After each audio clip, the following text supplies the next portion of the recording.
Sehr gut. Sehr gut. I'm a time traveler from the year 2025, and I've come here to kill you, Hitler. Oh, not again. I'm never gonna have enough time to finish these paintings with all of these time travelers trying to kill me. Well, I'm going to succeed. Before you pull the trigger, can I just ask why?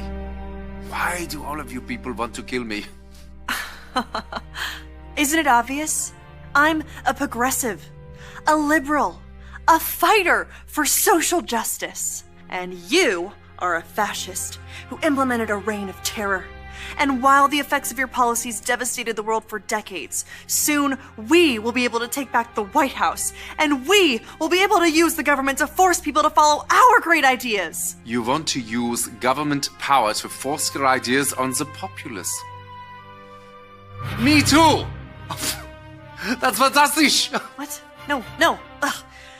You and I have nothing in common. What I'm saying is there are people in our time with dangerous ideas, and we need to silence them. Silencing those who disagree with you. I do that too! Oh, wunderbar! Oh, the Nazi movement will not die with me. Don't give me that! I'm enlightened, and you're as bad as...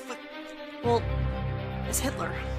Listen, what I'm trying to say is we are very close to implementing a utopia, as long as we can get rid of some certain undesirable people groups. Yes, like the Jews. Yes, like the Jews. Oh. So, in the future, Oh. you also do not like the Jews? Well, no. But we don't believe in segregating all the races like you do. I mean, except for, like, graduation ceremonies. In dorms. And hiring practices. Oh, and admissions policies. That sort of thing. I, too, am a fan of the segregation.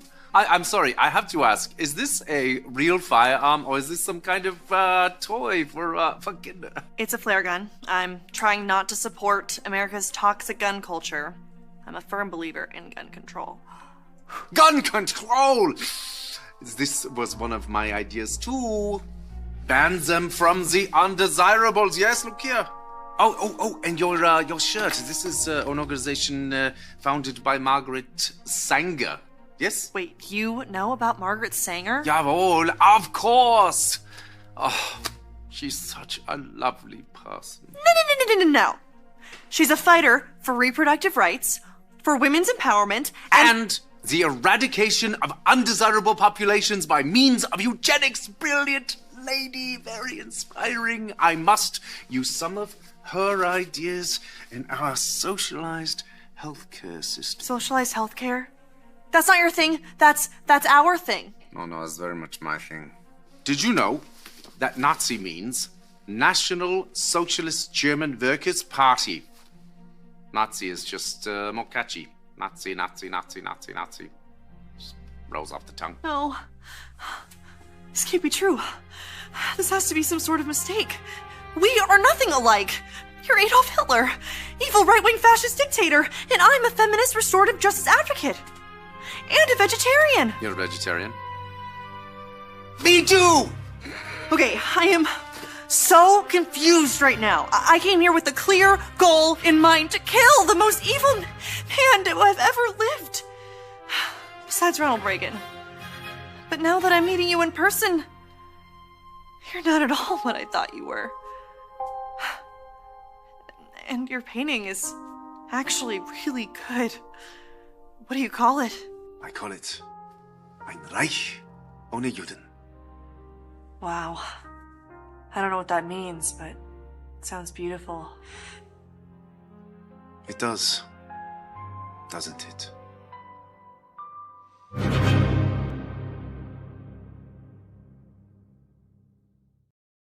Hey guys, welcome to the program. Did you grow up during the era? You remember Clara Peller? Do you happen to remember Clara Peller? Where's the beef? Wanting to know where the beef patties were in the hamburgers. What was that, Jack in the Box and the battle between Jack in the Box and Burger King or something else? I don't know. Or Wendy's. No, it was Wendy's, wasn't it? Where's the beef? Little old lady became a rock star. I think before that, we had Rodney Allen Ripley. Remember him? Anyway, I think there was Jack in the Box was pretty big at the time. And they had this little bitty wimpy burger. And Clara Peller comes in and says, "Where's the beef?" And it was to, promote the Wendy's hamburger. Let me tell you what I'm doing. And this show will kind of be factual. It's me that has the questions. It's me. So this program today is all about me. Seriously. I'm going to, get Mikey. He'll eat anything. That's what you give Clara Peller on her 100th birthday. But anyway, I have questions. I know you have questions. I have questions. And there's just things I do not understand. And that I consider myself reasonably smart. And I just want to try to figure out these things. But I got to tell you, I'm stumped. I'm totally stumped. And I don't get it. And so I need your help. That's why it took a little bit longer for the program starting. I'm just getting certain things that I'm just trying to understand and put together. And I'm just being honest with you, I'm having a hard time.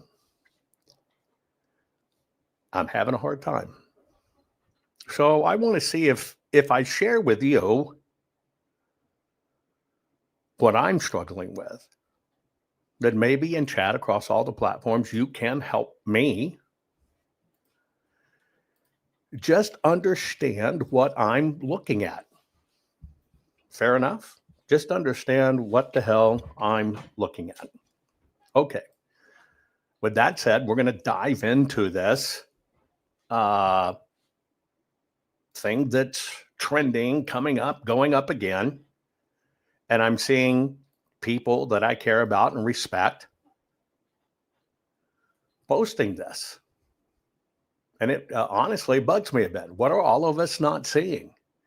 And here's kind of a direct quote. And I'm the words matter guy, but here you go. Listen, 2020 election and the 2024 election was that computers operating in Serbia were not blocked in 2020, but were blocked in 2024, allowing an accurate count of the actual 2024 presidential votes. Now, I want you to understand how much power you have. Okay? I want you to understand how much power you personally have. When this started floating out, that votes were being changed in Serbia and they had protected the 2024 election, I pointed out to you, okay, let me get this straight.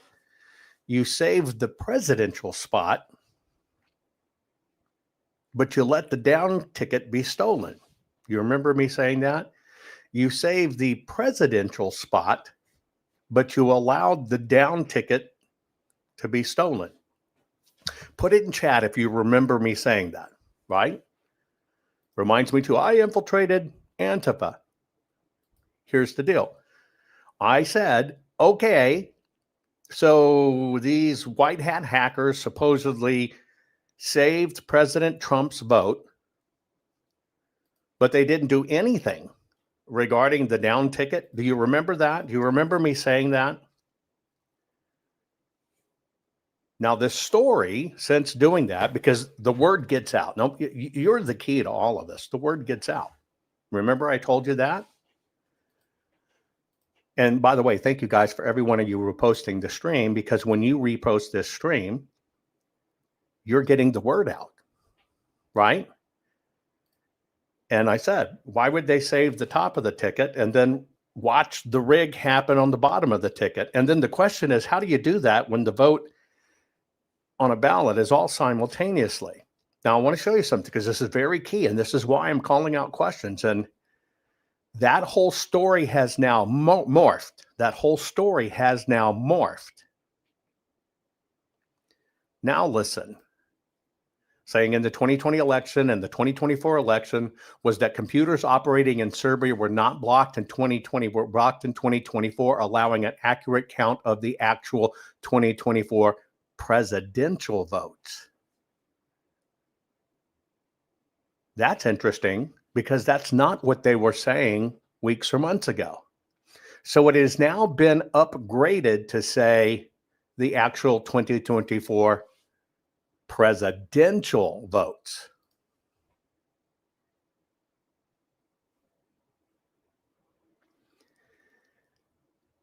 Yes, the people that rigged this watch everything I do and say. Because you are so active and you are so diligent, and because you are the smartest patrons in the room, they flex to us. And you're now watching the word flex, an accurate count of the actual 2024 presidential votes. So this is where my problem is. And we're going to go through this problem. And I'm going to show it to you as I see it. Just read things to you that I have a disconnect. You watched it right there. They have now started inserting, well, the presidential vote. See, I don't think you have to, in any story, any news, any facts, you don't have to morph your story to match the dialogue, do you? It's either the truth or it's not, and you're telling the truth from the beginning. Why do you have to now try to qualify it better?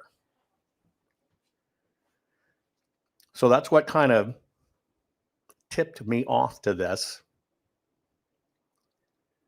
And I'm going to give you an example. I think this is the post. And by the way, if I post any wrong ones today, sorry, there's just so much to go through. Like I just posted one wrong because they're not labeled. You're going to have to bear with me.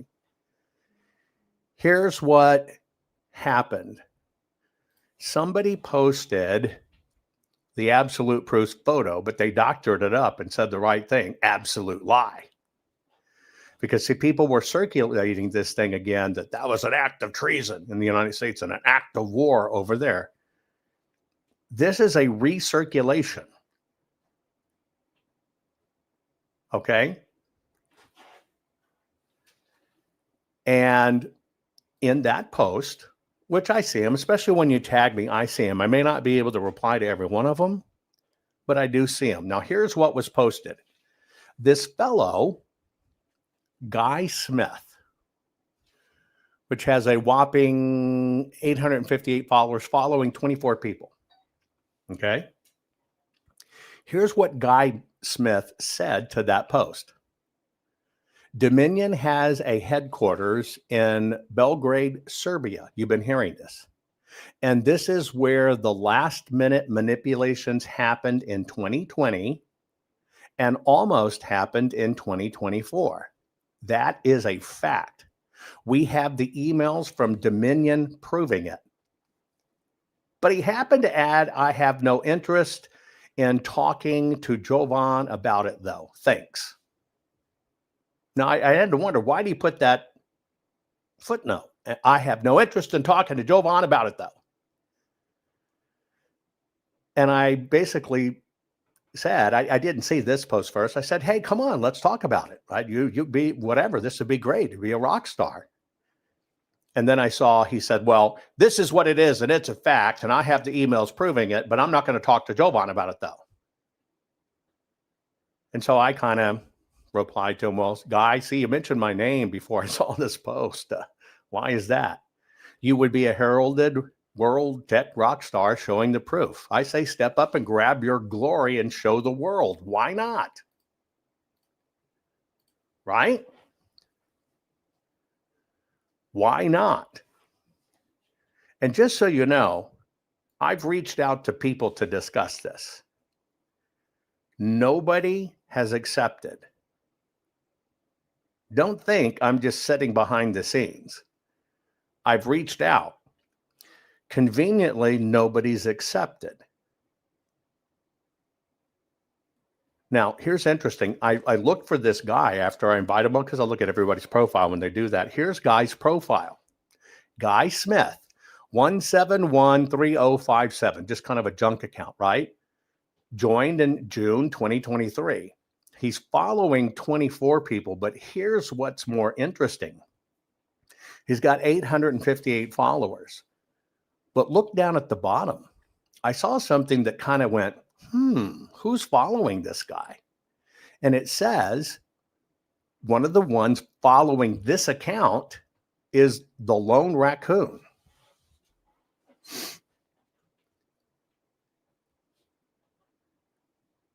Who said he knows and worked with Jovan in Parsons? Hang on. Okay, got it now. But you see where it says Lone Raccoon at the bottom. So I'm going, this is a no-name account. No-name account, no banner, no name. It's basically what's called a truncated account. It's a quick setup one where actually Twitter assigns the name. But damned, isn't it interesting? It's followed by a person who follows this person. See, I don't follow an account unless it has something to add. Why would you follow an account? Has something to add to elections, is something interested in the outdoors or whatever the case may be, or has an incredible body. Anyway, you know what I mean, right? You follow accounts for reasons. Why would they follow this odd account? So I looked at the followers. Come to find out, this account is followed by the Lone Raccoon, Sean Smith, who basically told everybody, don't do anything with the voter rolls. It's like sweeping a dirt floor. Razzie Berry, right, which is fine, but she's a moderator on Twitter. Yehuda, I know, David Clements, and others. Now, that tells me a lot. Why would these people, just out of curiosity, follow a no-name account? And why would that account have the requirement? Well, this is it was done in Serbia, and of course, I'm not going to talk to Jovan about it.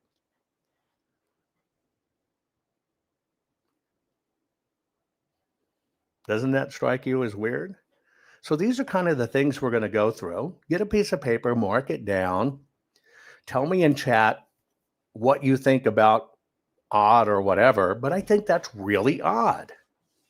Why would somebody come out with incredible breaking confirmation information textation, but they have a caveat, but I'm not going to talk to Jovan about it. See, what it does for me is like Carrie Lake's trial. And what happened there, every time truth could come out, but it was suppressed. But also on the other side, when I saw court documents being filed in that case, and I saw the things about people, their voter registration not matching the signature on the ballot, that particular work that was being done by Shelby Bush, who's been elevated now in Arizona politics, I reached out to Shelby and I said, look, I recognize some of these signatures. I'm telling you, those come from county employees. Just send me your rejections. I don't need your big ass list. Just send me every signature that you find the signed signature doesn't match the voter registration. I don't even need to know who it is. Just send me your rejects. I kept on pushing, kept on pushing, kept on pushing. And eventually she says, well, we've been told we can't, right? We've been told we can't work with you. They allowed us to look at them as long as we never showed them to you. Well, the problem is the system knows that every piece of paper, every document, every chain of custody, everything that ever happened in Arizona, we ingested it and taught computer systems to read it. So I actually know everybody's signature. Now, the reason I wanted them is I'm sitting back here being honest, going, holy shit. Holy shit. These envelopes were signed by county contractors or employees. So why would the very person who got her the stuff, Randy Pullum, the very person that was trying not to do the Arizona audit, became the spokesperson for the Arizona audit, did all kinds of crap and took one of the books, right? So we didn't know the final numbers. The same person's involved again. And I'm going, what the fuck? Anyway, I could never get that. I thought it was monumental or whatever. And so for me, I don't really give a fuck what they think about me. I'm not here to impress them. I'm only here to vet these things out, provide some logic so we can find our own stuff. So fuck it. I don't really care what they think about me. But now I need your help. I need your help. Are you seeing kind of some of the weird inconsistencies that I'm seeing? And that's what we're going to be discussing today. And I need your feedback in chat. You're going to need to be active in chat because I want to see what you think about it. And I want to see, maybe you see something I don't see and you can help correct me. Or have I gone down a deep ass rabbit hole that I cannot get my ass out of? Share this program. We'll get started right after this. Don't fuck with a fucked up fucker that doesn't give a single solitary fuck.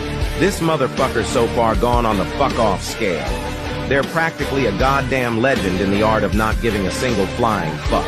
Their fucks are so non-existent, you need a fucking microscope. Each step they take is a monument to the majesty of not giving a fuck. They walk into a room and the atmosphere shifts, charged with the sheer, unadulterated power of fuck off. People whisper, "That's the one, the motherfucker who ran out of fucks to give." So if you ever find yourself with half this colossal titan of fucklessness, just remember, you're in the presence of royalty, the kind of royalty that sits upon a throne of broken fucks, waving their scepter of shit not given with a grace that make lesser beings weak. But beware, for challenging such a fucker invites a shitstorm of indifference so fierce, it'll make you choke on your own goddamn fucks. And let's be real here, you can't afford that shit. Nobody's got that many fucks to spare. Keep fucking shit up and spread chaos like a boss. Warning. The following program has been rated Dilligaff and is intended for open-minded audiences. If the truth offends you, or if you are allergic to focused intensity, intellectual athleticism, or the occasional F-bomb or even irreverent humor, please switch off now. If your delicate sensibilities need to be worried about or addressed, might we recommend the Underwater Basket Weaving channel to you. Otherwise, sit back, enjoy the wisdom, insight, and wicked sense of humor. Cut the crap. How many times a day do you want to say that to politicians? The elite, the loony liberals, the fake news media, and the gender-confused, emotional socialist snowflake crowd. Cut the crap is your secret weapon for fighting for our freedoms and our great republic. It all begins with a massive mental enema, freeing you from the toxic news and politically correct views, which constipate your consciousness with stinking thinking. Your host, JovanHuttonPulitzer. He's known for calling out politicians and telling them to cut the crap. You've seen him on virtually every television network and listened to him on Coast to Coast Radio. And now he's here to help you learn to fight for America. Culture, race, and American politics. They all have one thing in common. They all need to cut the crap. Now, here's your host, JovanHuttonPulitzer.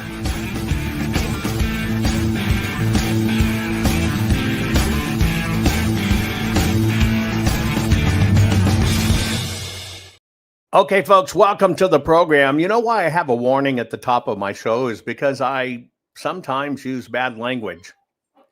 And I kind of think about, people turn away, oh my God, bad language or whatever. I've really had to have a soul searching over that. And I've come to the conclusion. I don't give a fuck anymore, a fuck anymore, a fuck anymore.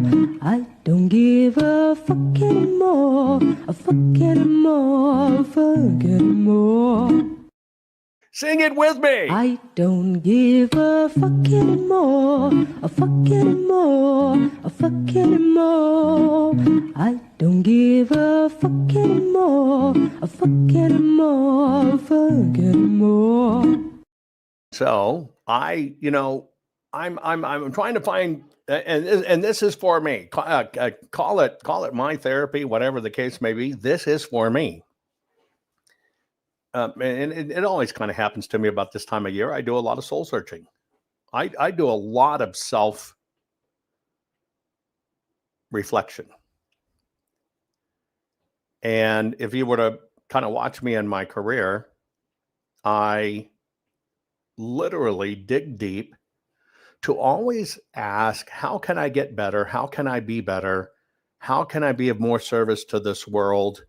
How can I perform to the standards God wants me to perform? I never ask, oh, will people think me bad because I use a cuss word? That's so low on my radar. It doesn't even rank. I'm asking about, how can I change society? How can I make it, houses more affordable or do it right? How can we, right, fix our food issues or whatever?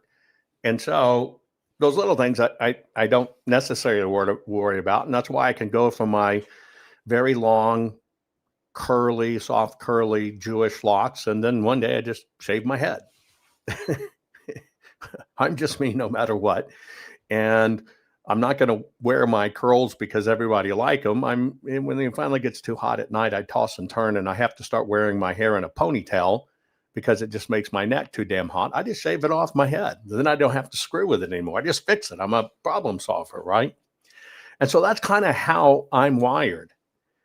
And I'm having, and like I said at the beginning of the program, I talked about like kind of where's the beef on this stuff. You remember that when a lot of us were younger, where's the beef? And I keep on hearing in the 2020 election, 2024 election, that computers operating in Serbia were not blocked in 2020, but they were blocked in 2024, allowing an accurate count of the actual 2024 presidential votes. Now, I'm going to make a statement in case you don't know it. Of course, our elections are rigged. You'd have to be blind, stupid, or an extreme liberal who doesn't care to think that that's not the case. Of course, the machines in various ways are involved. I just happen to think they're involved in different ways than most people think they're involved. Our elections are crap. Total crap. And yes, we should get rid of the machines, but getting rid of the machines is not, right, is not the answer because hand counting the ballots won't fix it. By the way, and unfortunately, all of my books in the world of publishing, because I do hardbound books, right? I really don't like paperbound books. And because I really like to put out high-end quality hardbound books, the only way you can do that anymore in the world is unfortunately Amazon bought the systems that are enabled to make hardbound books on demand. I don't have any other choice as a publisher, as a book company, right? And here are my choices. You can go to the old system. You can price out a book. Let's say they're 40, like one of them is $40 a piece to make, but you have to order 5,000 in advance to get that price. That makes no sense. And so publishing world has changed. It's not as simple as you think. People don't think about those things. And so, yes, it's technically a division of Amazon, but it's available through Amazon. I can't change it. There are no ways that you order directly through me. And I wouldn't put it on a website where you can order my book to make you think it came from me when I know you have a problem with Amazon. You have to decide what's more important, right?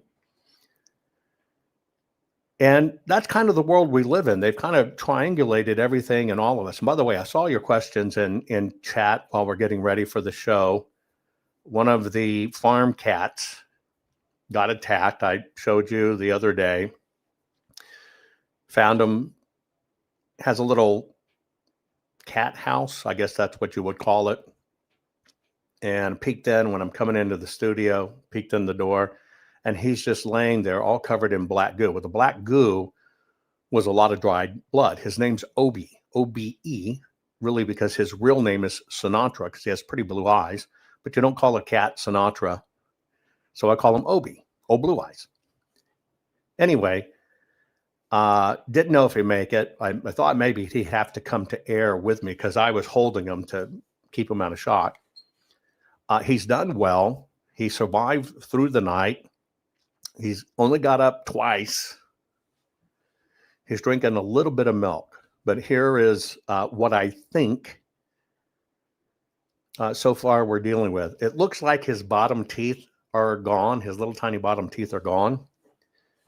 He was in a hell of a fight, but now that I've been able to work with him and look at his body, here is what I know happened. He got hit by an owl head on.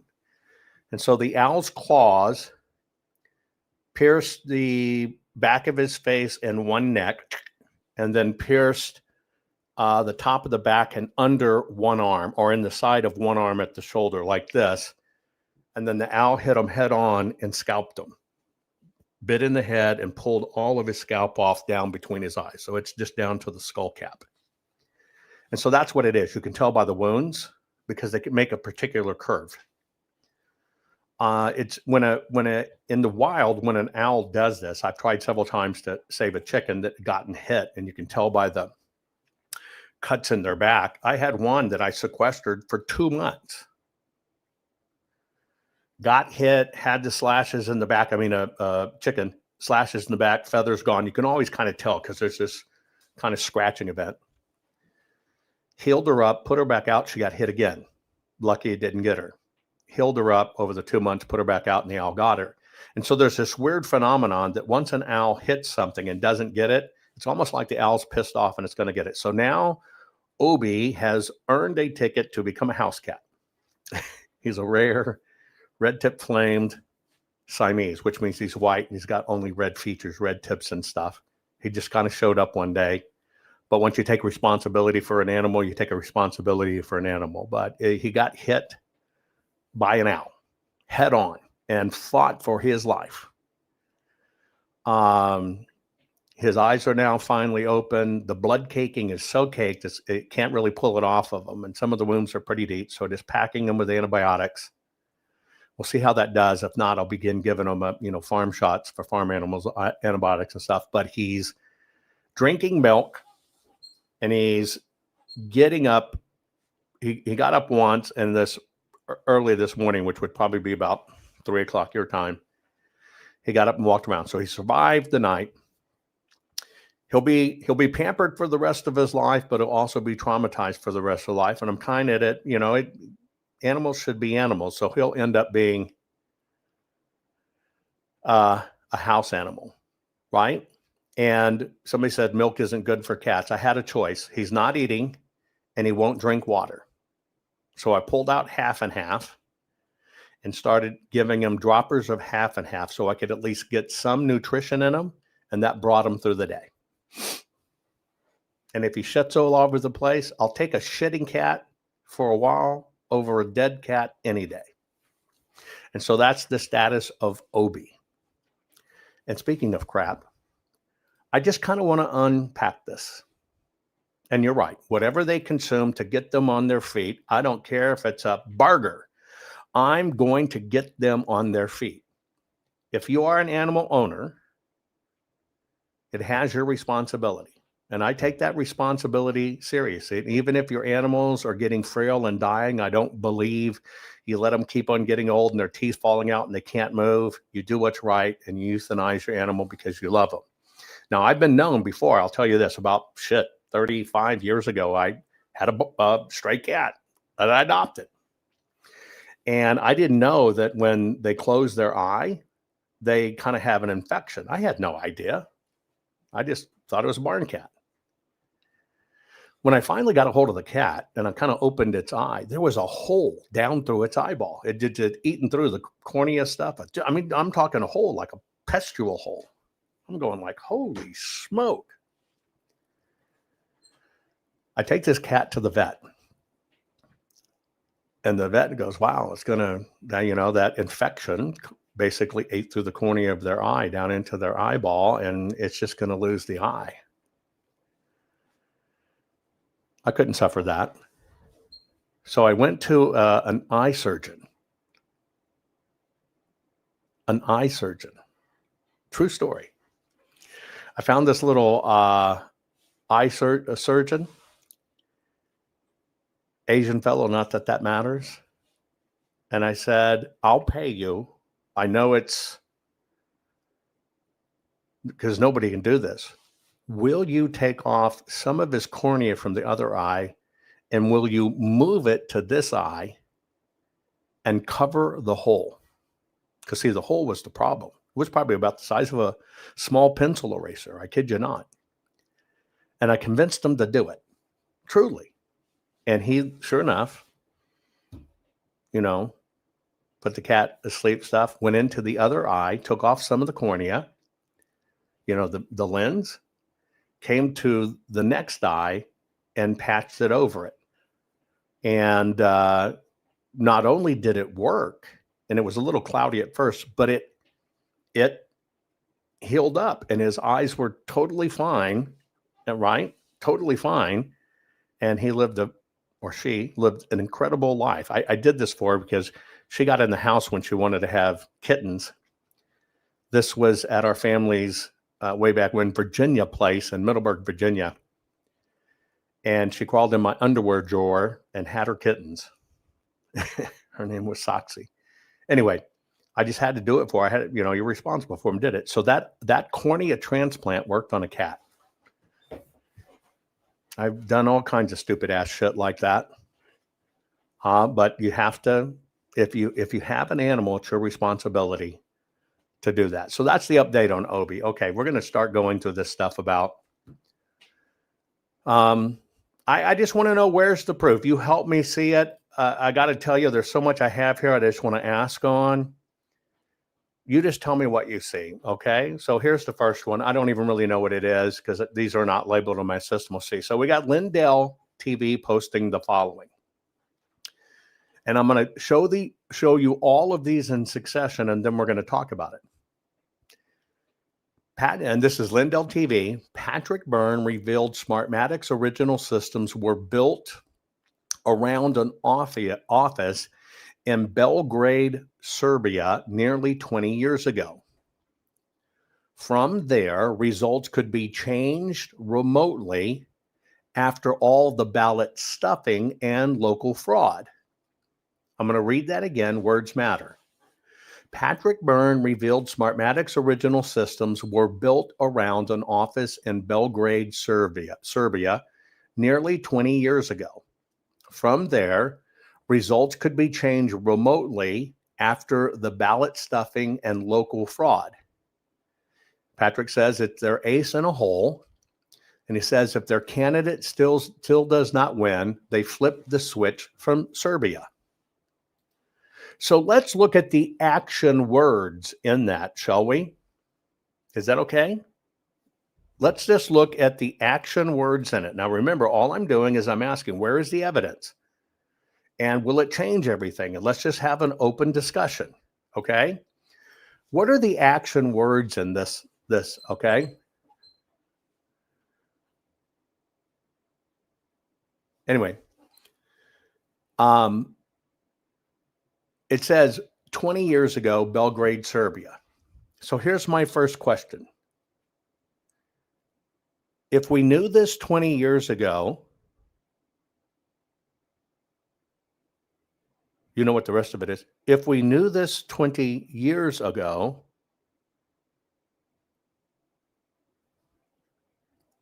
why is this so 20 years ago? Let's go to the rest of it. The results could be changed remotely. If we knew the results could be changed remotely and we had proof, why are we still talking about it? Now combine that with it's so 20 years ago. Now let's look at the next action words. Remotely after all their ballot stuffing and local fraud. Now, let me ask you a question. Why would you need to change something if, in fact, you did ballot stuffing and local fraud?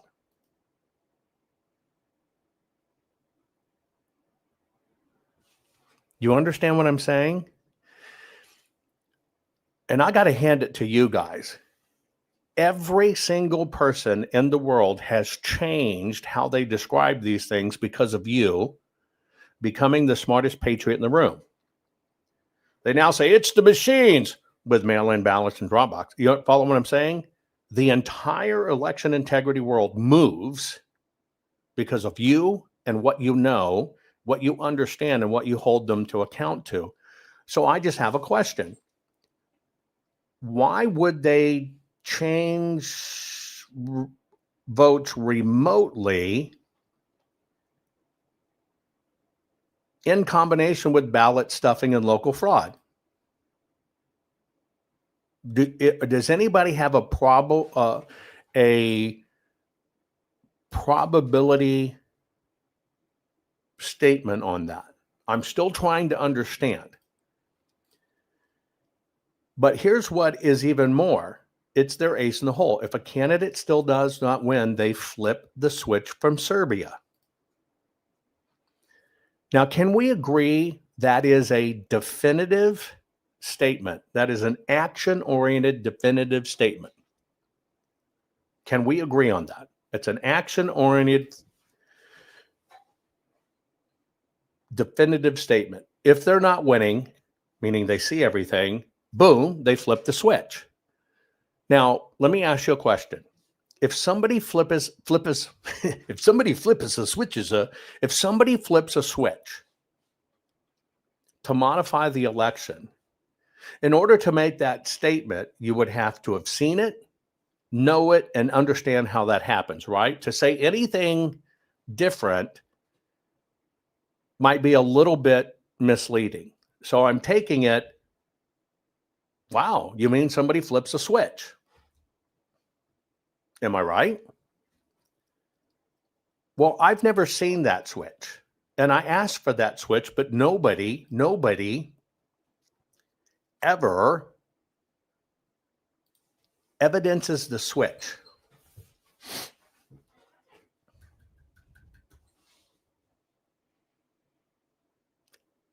Nobody ever evidences the switch. Now, Parson said, in the event of a real landslide, the locals didn't stuff enough ballots. Okay, I got that. So there's a plausible answer. You see how we do this? That's a plausible answer.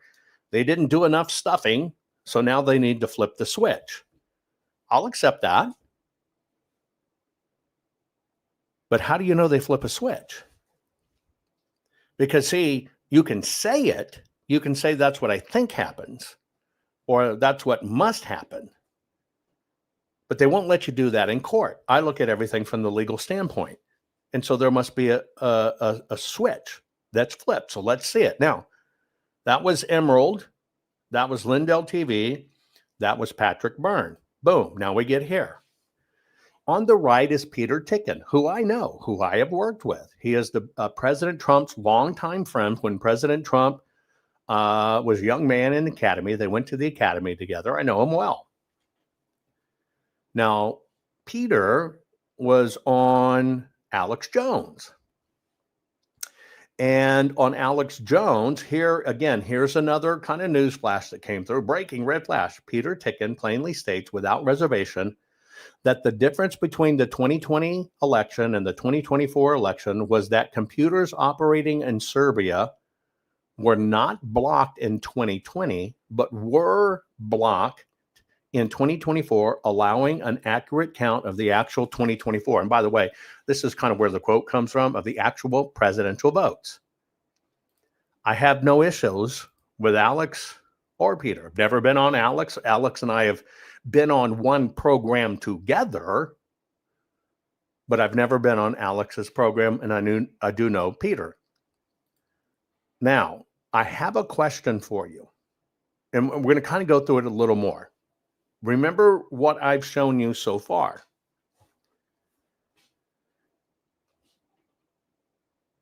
My philosophy is I'm indifferent to who's saying it. And you know my own personal policy. I do not watch anybody else's programs, even people I love, like Mel K. I love her. I adore her. She's one of the freaking best in the world, right? Or Cowboy Logic, salt of the freaking earth. The reason I don't watch other people's programs is because I'm kind of in a role with all of this evidence from Maricopa that eventually, as it comes to court or whatever, I've got to be able to say, I was not influenced by any outside influence. I don't watch General Flynn. I don't watch Patrick. I don't watch any of them. because I want to be able to honestly represent. I have not watched any other people's programs. I have not imbibed any other theories, and everything I speak is only, here's my personal opinion, here's my professional opinion, and here's what I found personally in the Arizona audit. I'm the only human in the world that has personally inspected 2 million general election ballots, 189 million ovals. I do that because I just want to stay pure, right? I may go to my grave, still do it, but that's it. And there's so much work on investigation. I just don't have time to watch other people's stuff. That's just it, right? When you send me a link and just say, you just send me a random link, I can't watch it. I don't even know what I'm watching. When you send me a random link and said, you should see this, and it's a program, I say, just give me the points. And where can I find them in it? And I'll go to that. That's just it. That's it. And so when I give you my opinion, because that's all it is, I just want you to know it's my opinion. Somebody else didn't give me this opinion. Somebody didn't pay me to say this opinion. I wasn't influenced by another influencer or news or opinion. I'm just giving you the facts of how I look at it. Now, I know both of these fellows. I know what Alex has done, great warrior, and boy, he really got a lot of things right. And I know Peter, and I trust Peter. I'm going to show you one more, and then I'm going to ask you a question. Now we're going to go here. Now here's another breaking news. Breaking news, Dominion and China caught red-handed. Lindell TV, caught red-handed. Last week, Dar Leaf released evidence linking Dominion voting systems to employees in Serbia with Chinese nationals who worked, keywords, to alter U.S. election machine firmware. So you kind of know where we are, right? Now, let me ask you a question.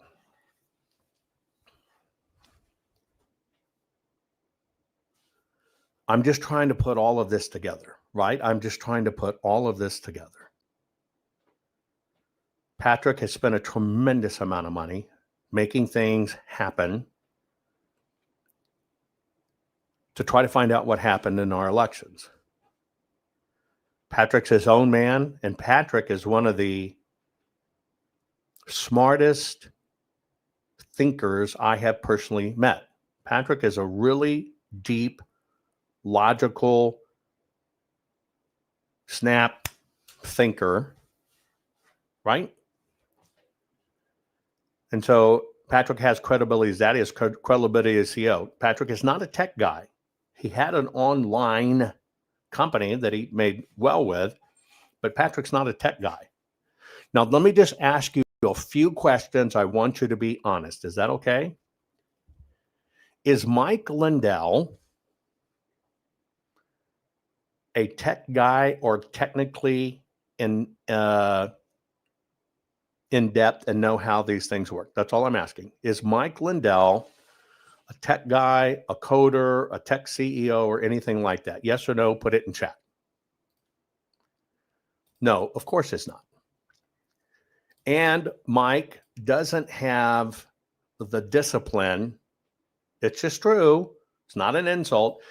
Discipline to even get to the facts of something, right? Because of his ADD. Now let's move to the next category.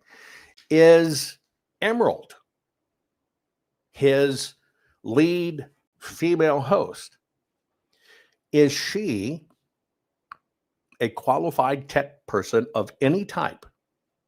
Just simple yes or no, no insulting. She's cute. Is Emerald a qualified tech person of any type?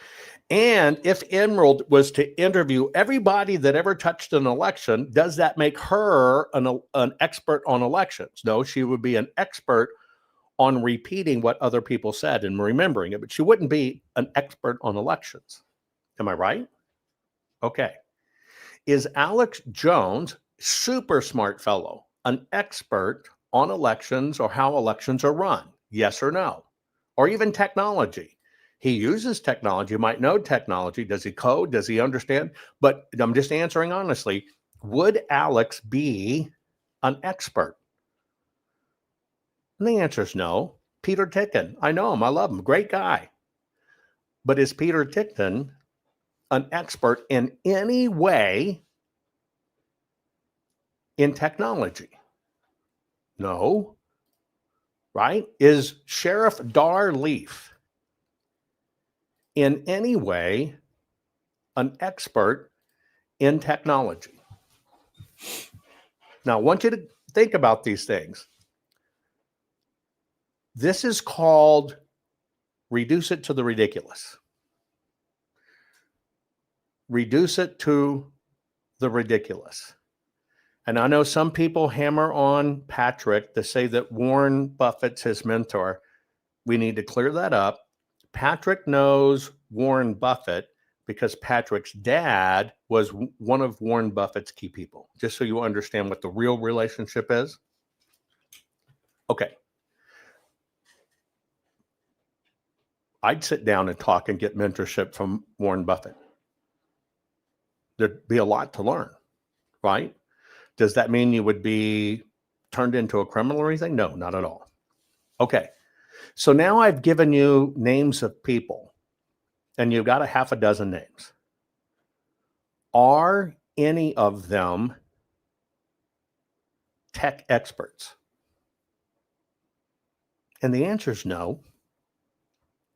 Now, what are their common denominators then? What are their common denominators? Well, with Mike Lindell and Emerald and Patrick, it's kind of easy. It's the machines.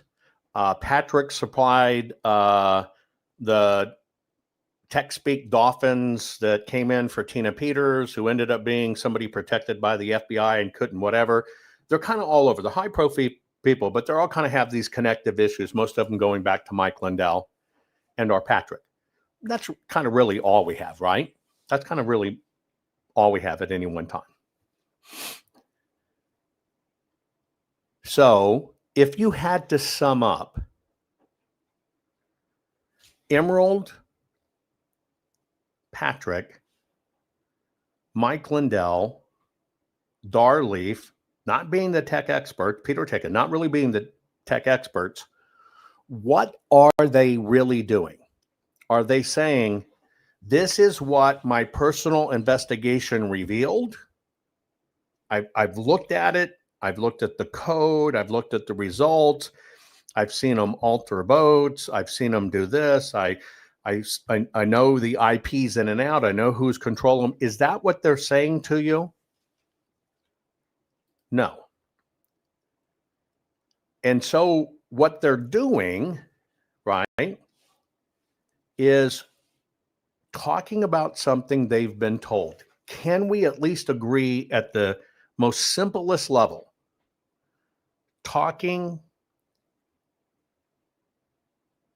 and about something they have been told. For me, I'm a little bit different in that, like when I didn't understand what was corrupted on the drives in the Arizona audit and why we couldn't look at the JSON files, that's just a technical term, I went to the actual quote unquote creators of the JSON format and said, tell me, what am I looking here? What the hell's wrong? And they basically said, this has been manipulated, right? And they couldn't help me figure it out, but they could tell me it was manipulated. When I was looking at the paper for the election and seeing all these different papers in forensic technology, who was I working with? Well, the actual manufacturer of the said paper that the Arizona election officials swore they used. I'm going to repeat that. I didn't pick it out my hoo-hoo and say the paper was wrong. Forensic says, hey, this paper is wrong. There's all different types. Now it's backed by thousands of technical affidavits of, yeah, the paper was wrong. Ask all the people that dedicated their precious time to do the audit. But I was also working with the actual paper manufacturer who sent us the paper to look at, sent us the testing devices to use, had us match it in the system, right? and then told us Maricopa didn't buy this paper. We know they said it, and we know they said they used vote secure paper, and we know they spent a year promoting vote secure paper. But they actually didn't buy or deploy vote secure paper. It has a very specific definition. You'll be able to take a little device and confirm it, right? So I tend to go to the source to try to verify it when I have a question. I'm not just a repeater. So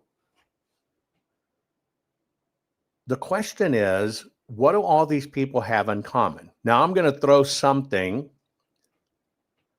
that might help you. When I sit and see that, when I see all kinds of people that have influence talking about technology specifically, right? I first understand they're commenting. They're not reporting, they're commenting, and that's a difference. Okay, and you've got to understand the difference between somebody commenting and somebody reporting. Somebody who has dug and verified and is now reporting to you, or somebody who has taken a comment in their report and repeating those comments. When I see this many people on, and I've seen it in a lot of stuff, I decline these interviews. I don't do them. I just want to let you know that. I get hit a lot of times. This person can show how the votes were manipulated in Ohio, and they used this, and they did this, and they used this, and they did this. I look at who they're giving me, and I'm going, you want me to interview somebody who's been in DC and or media for decades? Why would I do that if we're talking technology? Then they go, well, here's the guy that did the research. I said, well, let me see the research. I never get it. Well, here's the guy and here's what he does. And I'm going, he's a financial broker. Just using a few examples so you understand where I come from. He's a financial broker. He's run the numbers and they don't look right.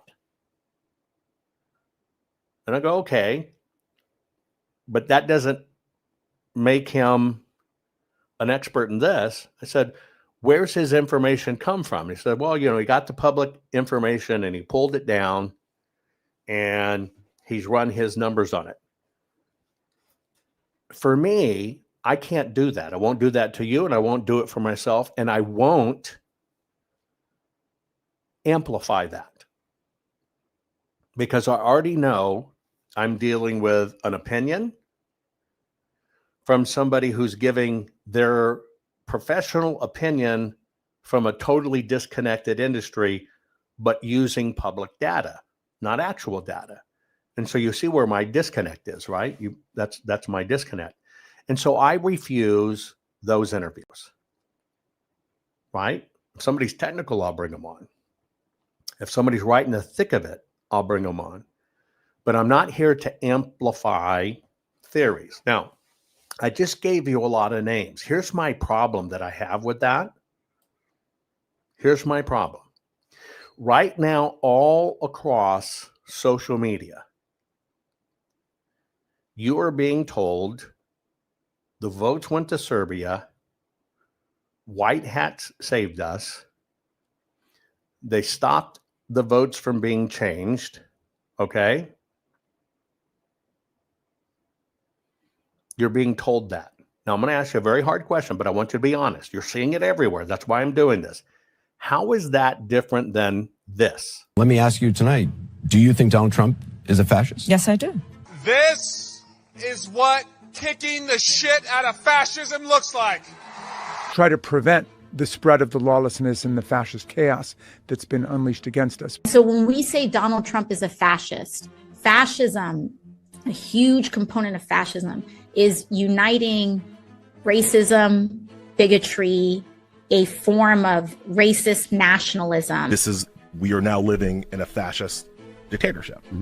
We are worried about potential rise of fascism in this country. We're worried about our democracy falling to an authoritarian and potentially fascist form of government. Not only to roll over to Donald Trump's will, but to roll over our democracy and allow him to take over this country as a fascist dictator. When fascism isn't just coming, it's already here. The former chairman of the Joint Chiefs of Staff, Mark Milley, said, "No one has ever been more dangerous to this country than Donald Trump, and he is a fascist to his core." Okay. I don't know if you hear a double speak right now, but again, once again, as I start covering it, tell me in comments you can hear me. All our systems go blank. So I'm going to try to recover systems. Hang on. I'm going to do my best to recover systems. So I've got here, hang on. I'm back in. Okay. Do you have good audio and video for me right now? Don't know if Rumble's come back up. But let me know in chat, okay? I don't know how much you lost, but isn't it weird how that happens? I'm going to replay that video for you. You ready? I'm just asking you, how is what I'm showing you different than this? Let me ask you tonight, do you think Donald Trump is a fascist? Yes, I do. This is what kicking the shit out of fascism looks like. Try to prevent the spread of the lawlessness and the fascist chaos that's been unleashed against us. So when we say Donald Trump is a fascist, fascism, a huge component of fascism is uniting racism, bigotry, a form of racist nationalism. We are now living in a fascist dictatorship. We are worried about potential rise of fascism in this country. We're worried about our democracy falling to an authoritarian and potentially fascist form of government. Not only to roll over to Donald Trump's will, but to roll over our democracy and allow him to take over this country as a fascist dictator. When fascism isn't just coming, it's already here. The former chairman of the Joint Chiefs of Staff, Mark Milley, said, "No one has ever been more dangerous to this country than Donald Trump, and he is a fascist to his core." Okay. So now you kind of understand quite possibly just a little bit when I try to understand this. Are we not seeing the same thing?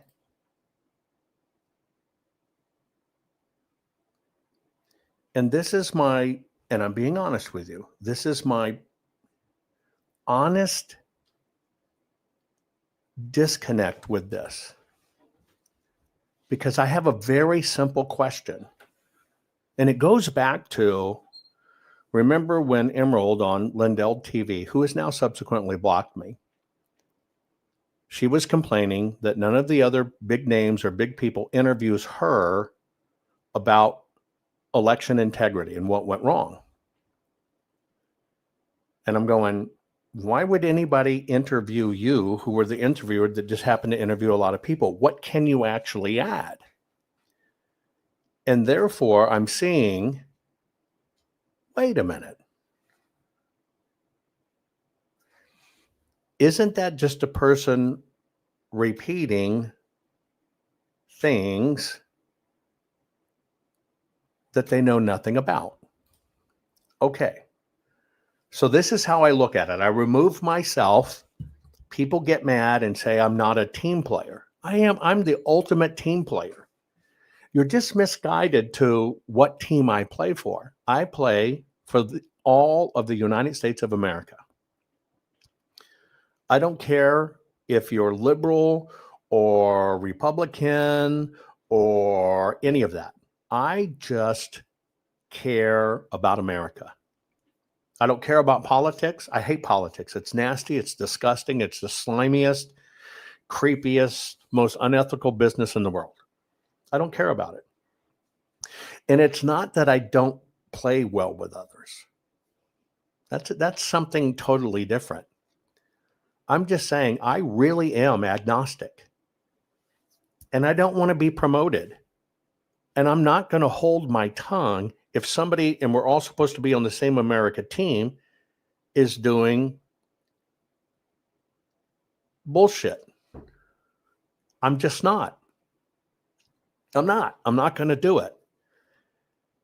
And the reason is because I don't have to answer to a political party. I don't have to answer to teams. I just have to answer to God and my own ethics, moral, and conscience. That's it. That's all I have to answer on. And I do take that God thing so incredibly serious that it's over and above whether I just want to earn kudos with the system or I just want to get a speaking engagement so I can be at Turning Point. I just don't do that, right? I don't do that. Those things aren't important to me. I'm single-minded focus, make America great again, which I'd be doing anyway. And we got to fix this or we're not going to have a country. So I just want you to understand where I come from.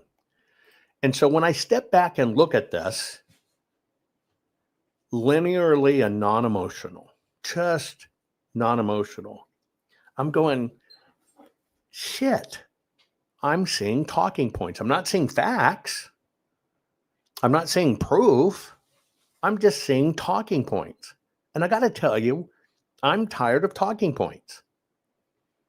I want to eradicate the talking points. I want to eradicate the shift and move around. And I just want to get to fixing our elections. That's it.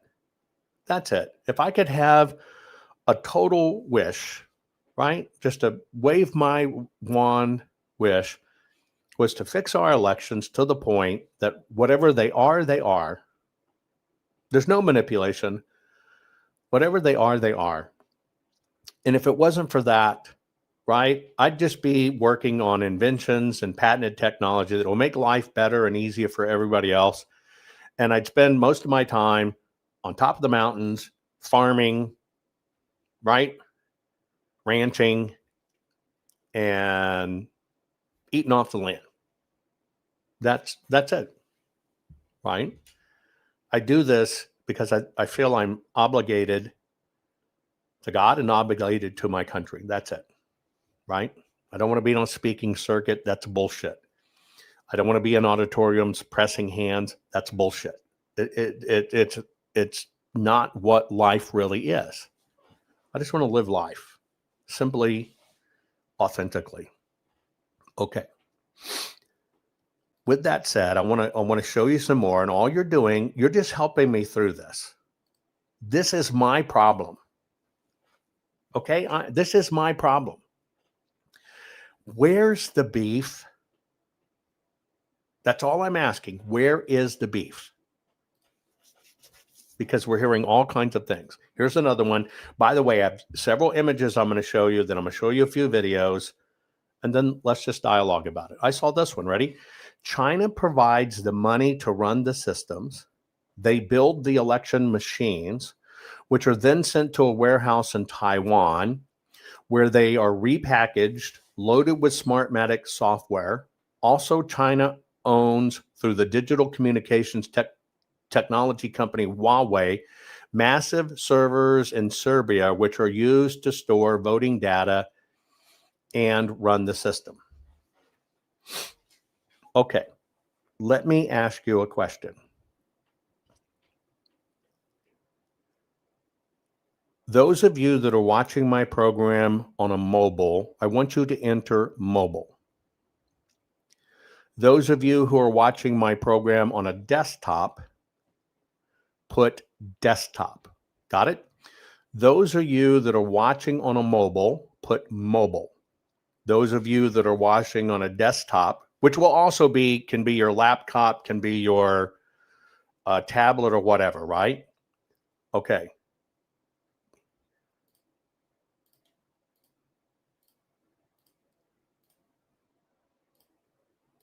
You seeing them flash across my screen? Desktops, mobile, desktop, mobile, tablet, iPad, mobile, PC. Okay. Can I ask you an honest question? Is that okay? And will you answer me honestly? That's all I ask of you. Will you answer me honestly? Why are you giving your money to China?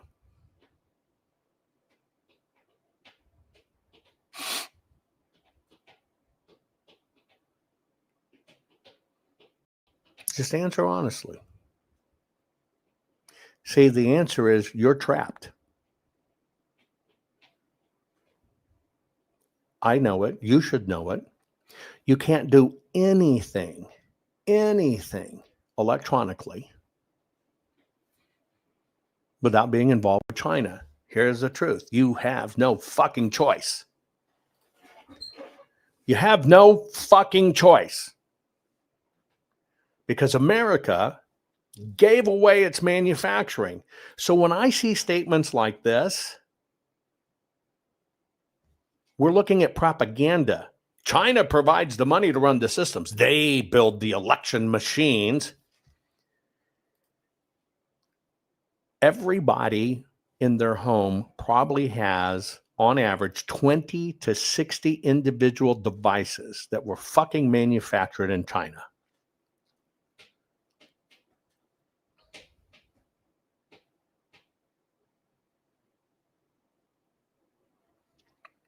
Are you in on the collusion? Are you the one that rigged the election? Let me ask you a question. Did you win the election? Did China pay for your house? Are you subversive trying to kill America? Did it get shipped from Taiwan?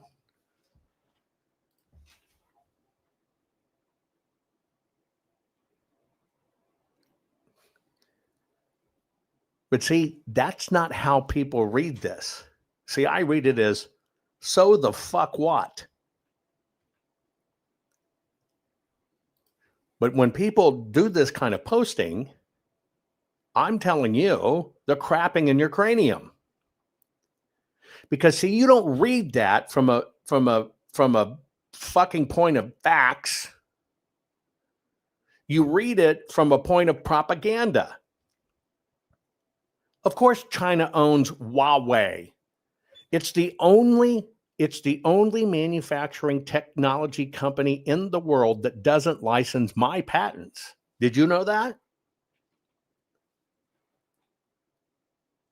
Did you know that Huawei, which is the Chinese government controlled by the Chinese military, is the single only technology manufacturing company that does not license my patents? You know why? Because they just fucking steal it. And there's nothing we can do about it. And so they drop. Also, China owns Huawei communications technology. But they're saying China owns the massive servers in Serbia, which are used to store voting data and run the system. Let me ask you a question.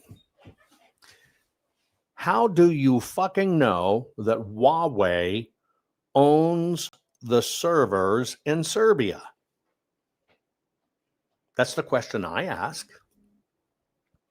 How do you know that Huawei owns the servers in Serbia? That's all I'm asking. Well, see, you don't. You actually don't. And so when I see these kinds of things, I have to ask, what's the intention? What's the intention? Do you follow what I'm saying? What is the intention? Well, in that statement, the intention is to lead you down a path that something nefarious has happened. Can we agree on that? The goal of that post is to specifically lead you down a path that something there is nefarious, when it actually proves nothing. Again, I only try to go from a standpoint of provable in court. That statement doesn't prove anything. Now, what does it? And I'll give you an example. Somebody, Steve Mod, says John Brenner is co-owner of the building in Serbia. Steve John, I'm going to send you a link. Hang on. Steve Mod 52. I'm going to send you a link. You gather your ownership documents. When you've got the ownership documents that show that Brennan co-owns the building, click that link. Make sure you turn on your camera and audio, and let's share that information with my audience. Okay? Steve Mod is the one who put it in Rumble. Steve Mod has 62 followers, started his account, Motorcycle Enthusiast, September 18th, 2020. Okay? Steve, here's what I'd like you to do, because that's an important statement. That's an important statement. I would like for you, I sent you the link. You can see it where I clicked your name. I'm going to click it again. I've given you a link. What I would like you to do is go wherever you got that, where you found that Brennan is the co-owner of the building in Serbia. Okay. You say you don't have it in front of you. Then come on and explain where you got it, because this is important to what I'm teaching. I teach. I want to understand where you came up with that. So you can click that link very politely. I just want to understand where you said he's the co-owner of the building in Serbia, because that's kind of where I'm headed. Let me show you a few things, folks. So here's what's going on. People have released the quote unquote following information. All I'm asking you to do is to understand where the information come from, what the information is, and what should you make of the information. Now, this particular post says Dominion Voting Systems Company office building address, Rinkova 19, Beograd 11,000, Belgrade, Serbia. It's a photo of their office, their government official license document, which I obtained directly from the Serbian government. This is where they program the voting machines used, blah, blah, blah, blah, blah. Okay? Now I'm going to finish with the rest of it. So basically, I think Peter Berger or whatever shared this. And this is a post. It's going around online. It says, this is where they program the voting machines used in the USA. Programming is also done in their Toronto, Canadian office. And motherboard programming takes place in China. This is all completely illegal, violating federal FISMA. For one, it is also unlawful to have critical infrastructure run, controlled, and accessed by foreigners. And our U.S. congressmen and U.S. senators do nothing, even when it is now proven that 100% of the Dominion employees in Serbia and Canada are accessing our voting machines while the machines are sitting in election clerks' offices. Okay, let's just deal with this. Is that okay? Let's just deal with this. Is that okay? And I hope that, hang on. I hope that Steve, I hope you can find those documents of ownership. Please look for them. That'd be important. Okay. Now, let me ask you just a few questions. Okay. Number one, is it illegal for any company, Canadian or otherwise, to have ownership of buildings or have companies in other countries? Okay, just put it in chat.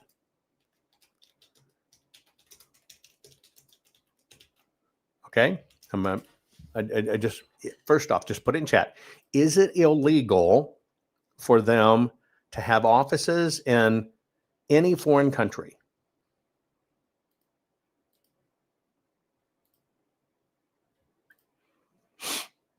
It's not. Okay. That's it. It is not. Now, I want to ask you a question. What is the incriminating evidence here?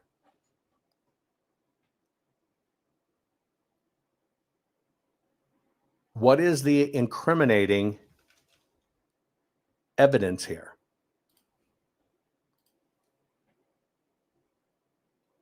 Just a question. Put it in chat. Is there any incriminating evidence in that particular part of the statement? Because it's implying, oh my God, you need to know that Dominion. And people are saying they can access our voting information. That's interesting. We're going to go through it. But if you'll stay on one thing at a time, I'm going to walk you through it. All I'm asking first off, is it a crime for a company or a voting company to have offices in other countries?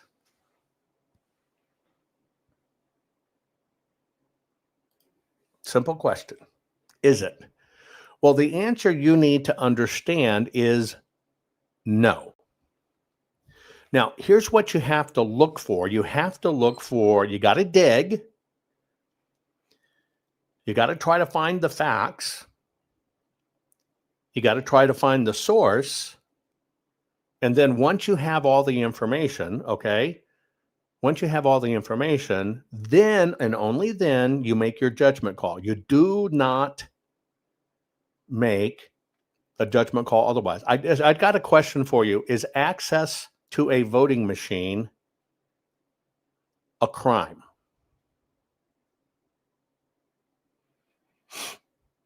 Is access to a voting machine a crime? Yes or no?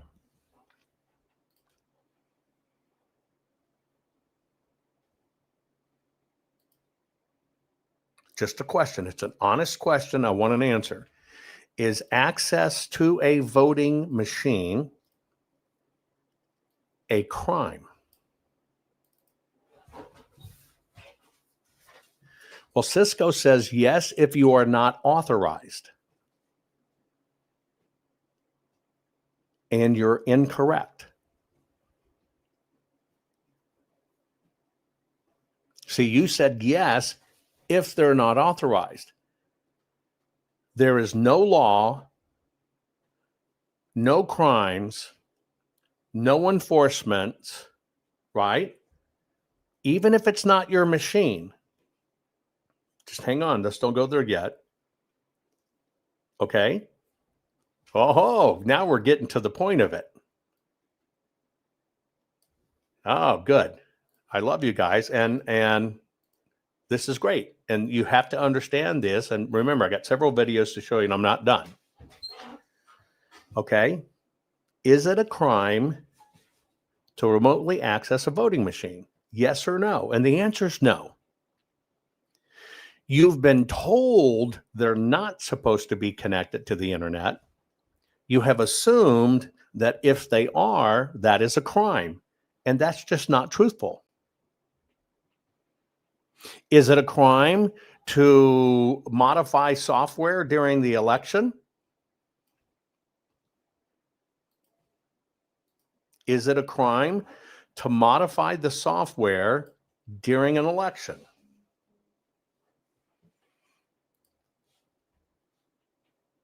No. It is not a crime to modify the software during the election. Not at all. And in fact, it happens thousands of times. But it is not a crime.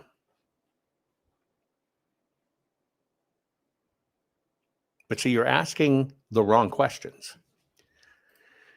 Steve Maud says, well, yes, well, that's what they got Tina Peters on. No, it's not. What they got Tina Peters on is she allowed people to copy the information. She, quote unquote, allowed people to use somebody else's IDs. She didn't allow people on the voting machines. Do you know why? I would like somebody to post up for me a link to a voting machine. Anybody. Show me a voting machine. I won't wait because you can't.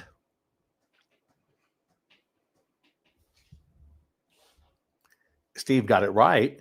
it's wrong to, see if now change. Well, it's a crime to change the outcome of the election. So let me ask you a question, Steve. We were talking about Tina Peters. Which votes did they change and how many were there?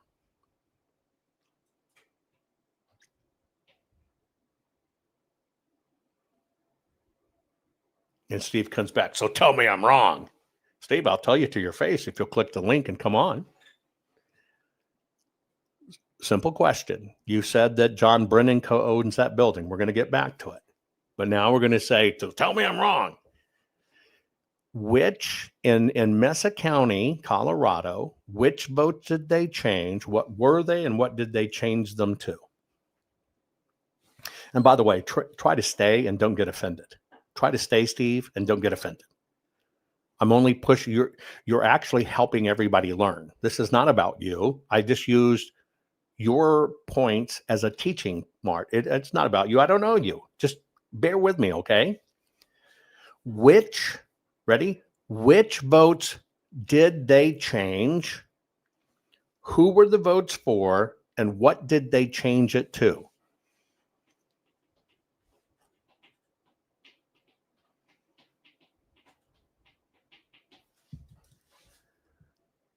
That is the legal question you have to get to, right? That is the legal question you have to get to. You will not find it in the Mesa County report. A monkey and a raccoon didn't evidence it. People who say they're for the cause of America didn't evidence it. What they told you is it looked like this, and then after the fact, it looked like this, and there are some files missing. Well, when you update any system, because that was a critical update, when you update any system, what happens? It adds and it subtracts. That is the definition of a critical update. But see, I asked you a question about the election. What votes were they? What did it change it to? Oh, and how did it do it? Do you understand what I'm saying? I understand completely what you're saying. Here's what you really are saying. Okay? Here's what you really are saying, Steve, Mod 52. Let me tell you what you're really saying. I was told that John Brennan co-owns that building in Serbia. I was told that Brennan is the evil one at the top of the chain. I was told that you can't access the machines from the internet. I was told that votes were changed in Mesa County, Colorado. You're right. You were told that. Now, the only thing I've ever asked you for in this is, show me. That's all I'm talking about. That is all I'm talking about, because that's all that matters. That's all that matters. Tina is not in prison because she discovered they changed votes.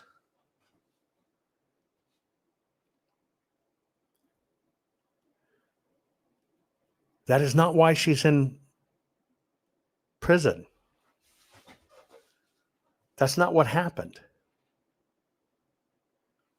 This is what I try to teach of how this really happens. And if you'll stay with me, you'll learn something. So we got to go on here, right? We got to go on here.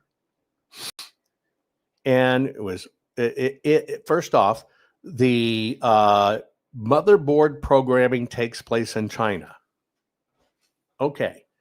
For those of you that have a desktop, and you answered me, you had a desktop, where does your motherboard programming occur?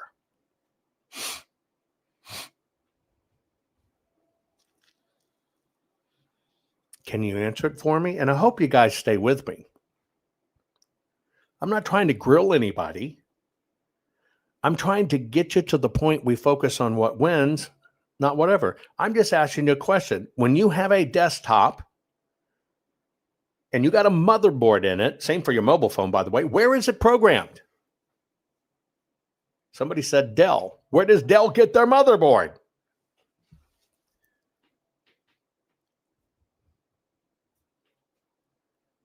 Of course it's programmed in China. So let me ask you a question. That one statement,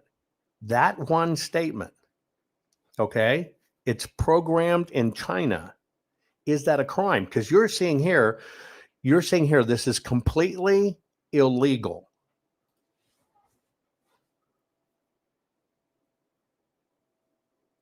Is that actually correct? That it's completely illegal?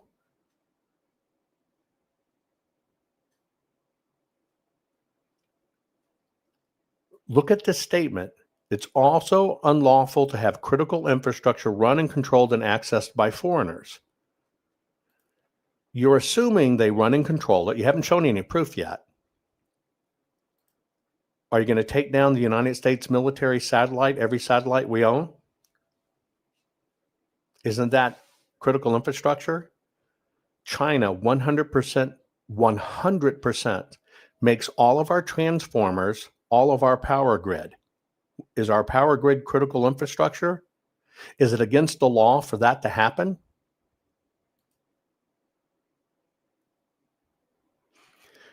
When you now register to fly a drone and you get a license and it goes to the video server where you're video serving, it goes to Beijing, China. And they survey our power grids with it. And that's critical infrastructure. Is that against the law?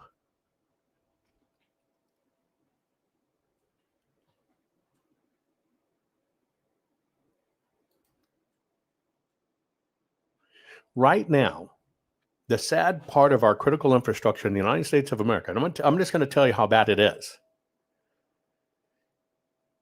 You could take two drones. You could take a tow chain, like you tow a car, say a 20-foot chain, and you could drop it at a certain place on our power grid, and you would blow the key transformers. You could blow the key transformers. Now, let's say those key transformers are at the right place that they control Los Angeles, and this is true. And that big transformer went down. To replace it, how long would it take? 3 years. Because why? Because 100% of it is made in China. We gave up our manufacturing sovereignty to China and all the rare earth minerals to China. It's already done. And the government knows this. Don't want to change the subject to other things. We're talking elections. I just want you to understand this.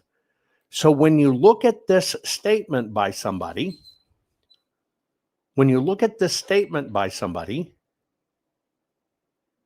this is not a correct statement. I'm going to show you more, and I'll give you an example. You can go to almost every transit rail hookup or shipping hookup in the United States of America, and I can show you this. This was the book I was trying to finish 5 years ago before I got involved in this election stuff. Still haven't finished it.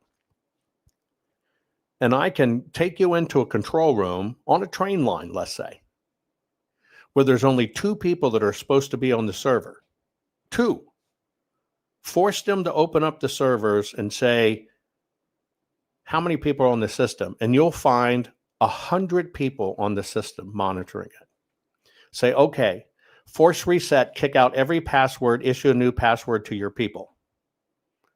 Boom. And only the two will come back in. And then all of those 98 that were there illegally have to keep working at it until they find a way back in. That's every single transportation grid of every kind, rail, train, bus, you name it, in the United States of America right now.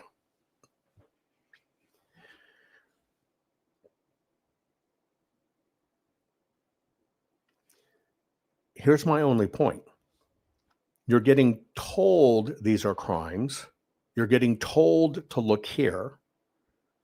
All I'm doing is pulling this back. Let me give you an example. You said it's a crime. Critical infrastructure, it's a crime. Well, why do we have the actual disclosures in the actual documents of where all this happens? And it includes Serbia. You can see it in the documents yourself. Nothing's hidden. Nothing is hidden. Nothing is hidden. It's not a crime. It's not a crime. I want to repeat that for you. It's not a crime.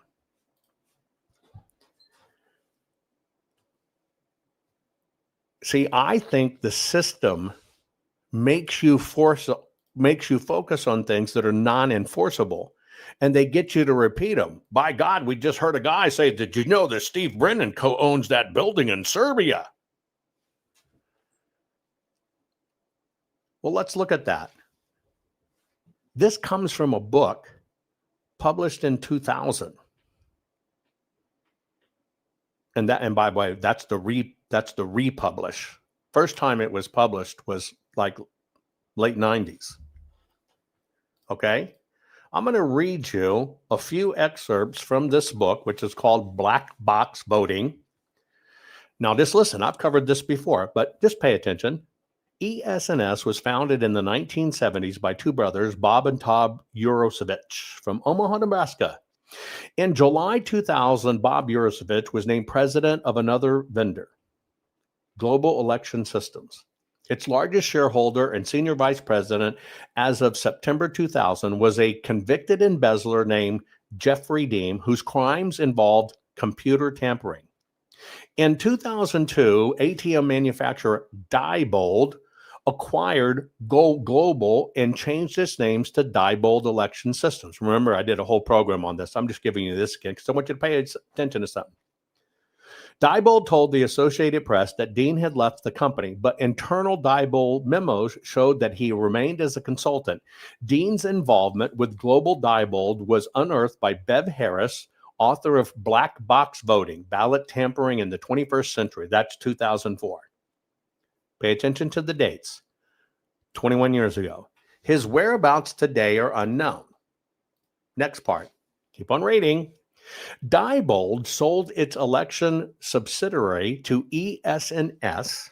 Remember, I'm giving you to ES&S in 2009.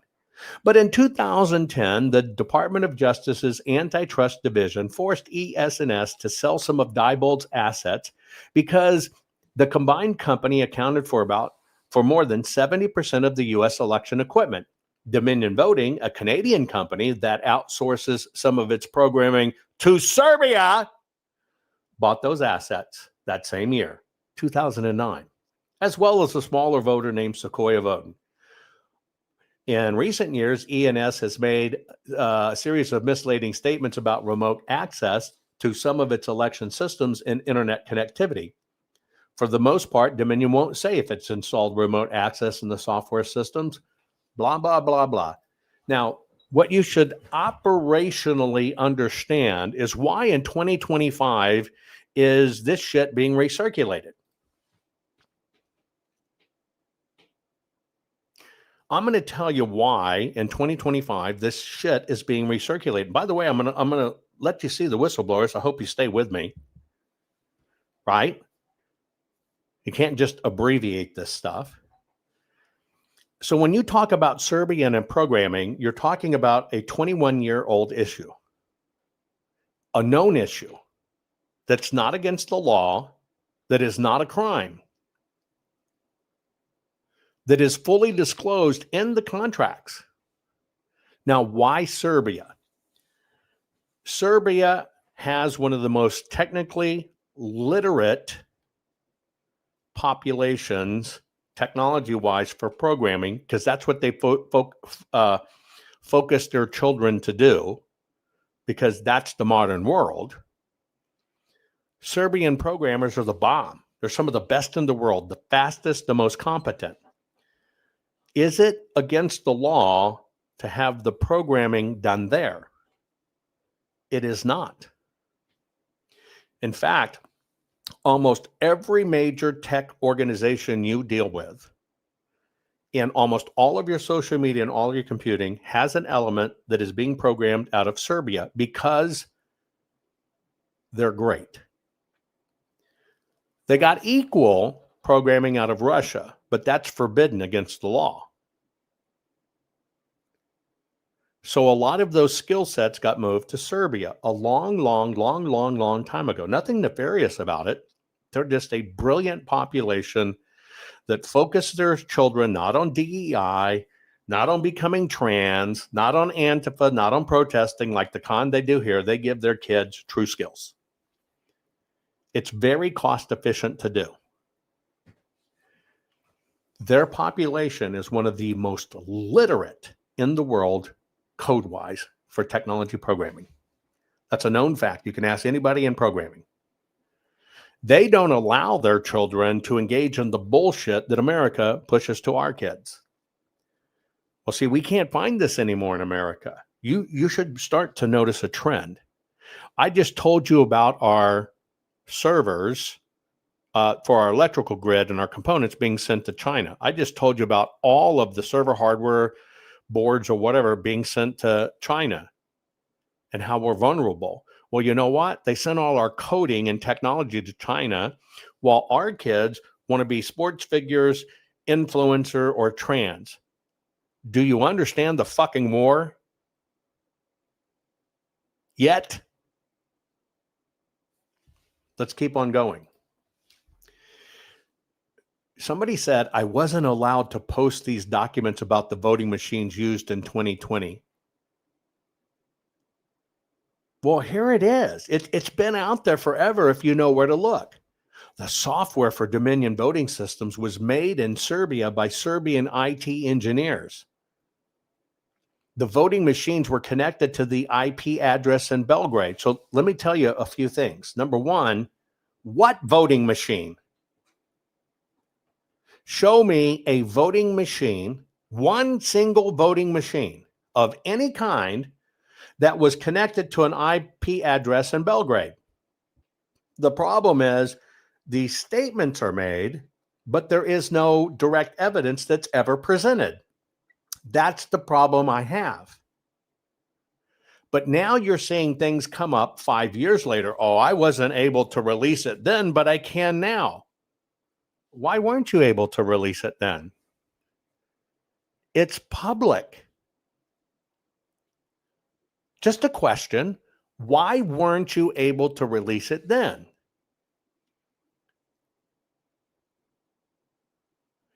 Now, this singular statement, I wasn't allowed to post these documents about voting machines used in 2020.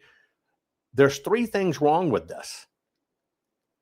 One, the headline's misleading bullshit. Who disallowed it? Number two, we don't have voting machines, and Dominion does not make voting machines.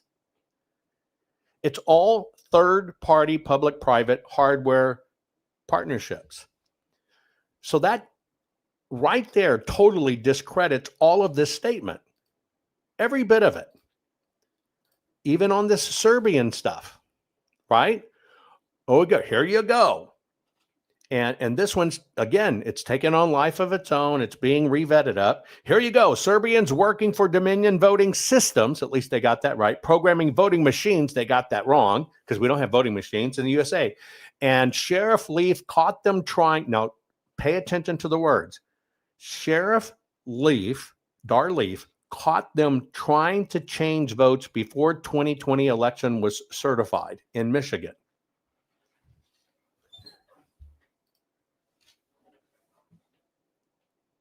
Show me, because that's a fucking smoking gun. Keywords. Dar Leaf, the sheriff, he personally caught them. He has enforcement. He personally caught them trying to change votes before the 2020 election. Dar Leaf never talked about elections before 2020.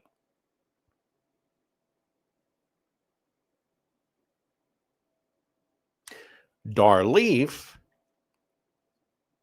didn't start using that angle until he started running for office. But here's my question. This is an absolute statement. Dar Leaf, Sheriff Leaf, caught them trying to change votes before 2020 election was certified in Michigan. That's a sheriff. He has automatic authority. In fact, only the sheriff can override everything else. You understand that, right? The sheriff can seize machines. The sheriff can do it. So I got a question for you. In Michigan,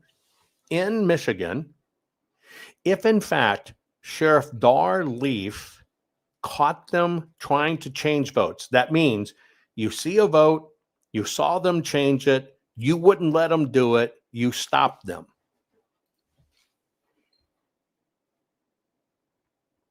Where is that? Can anybody tell me where that is? Can anybody tell me how a sheriff knew what to look for? Can anybody tell me why they weren't immediately arrested when in fact the actual sheriff discovered it? Who is the one that has the authority to lock them up? Why didn't you arrest them? He doesn't even need approval to arrest him. You understand that? If Dar Leaf, as the sheriff, physically caught somebody changing the vote in Michigan, and he has all the power, by the way, I've told you this, where's the arrest?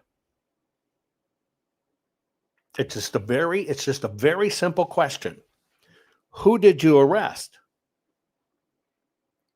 See, who do you arrest leads to, well, how did you discover it? How do you discover it? Says, okay, what was the vote and how did they change it? Which basically explains the methodology. And then it says, okay, show me the proof of how you caught the vote here. They changed it. Do you understand? Now, why would a sheriff and people promote that statement? You're told right here, here it is. And sheriff discovered it. Well, why don't you go to the next logical question? Why didn't you fucking arrest them? Why don't you go to the next logical question? Show me.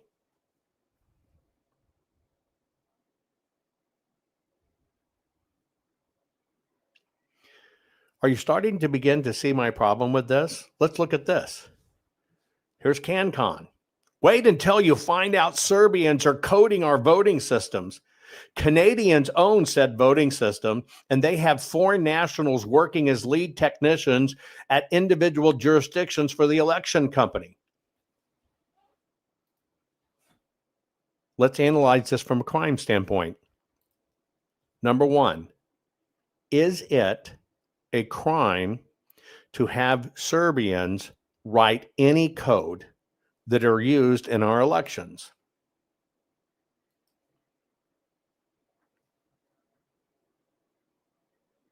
It's not a crime. There are no standards or laws or requirements of where the code's written. There isn't. So let's set that aside. Canadians own the said voting system. You're right. Canadians own the said voting system. Is that a crime or against the law? No. And they have foreign nationals working as lead technicians at individual jurisdictions for an election company. I showed you in fucking Georgia, they had Ethiopians and people from Latin America. Is that a crime? Just a question. Is that a crime? Somebody by default working for Dominion, right? Working for Dominion literally is, in fact, a foreign national. Can we agree? Can we agree on that? But is that a crime? See, the answer is none of this is a crime. Nothing happens unless we get a crime. So I have to ask, why does the sheriff keep on doing? Look what I found, look what I found, look what I found, look at me, look what I found, look what I found, what I've done. It's the machines, look what I found. Look at... Well, he's running for election. You want to know another coinkydink? Of course, Dominion is in Toronto. Where is, now get ready for this, because you might connect some dots really super fucking fast. Things will really meld for you like fast. Where is Dominion's United States office? Well, it is 1201 8th Street, Suite 210, Denver, Colorado.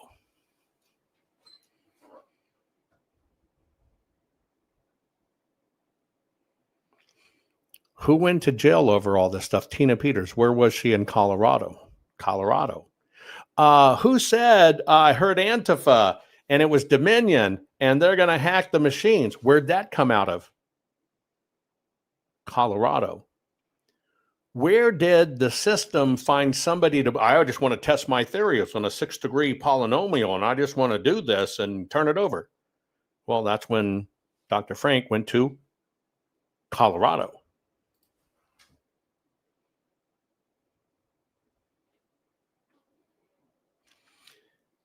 Do you find that a coincidence? Just a question. Do you find that a random coincidence that the hotbed of the claims which were disproven in court,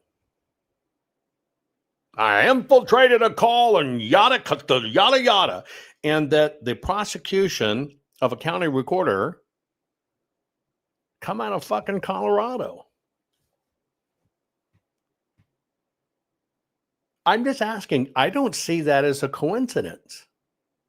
How is that just a random coincidence in the universe? I say to you, it's planned.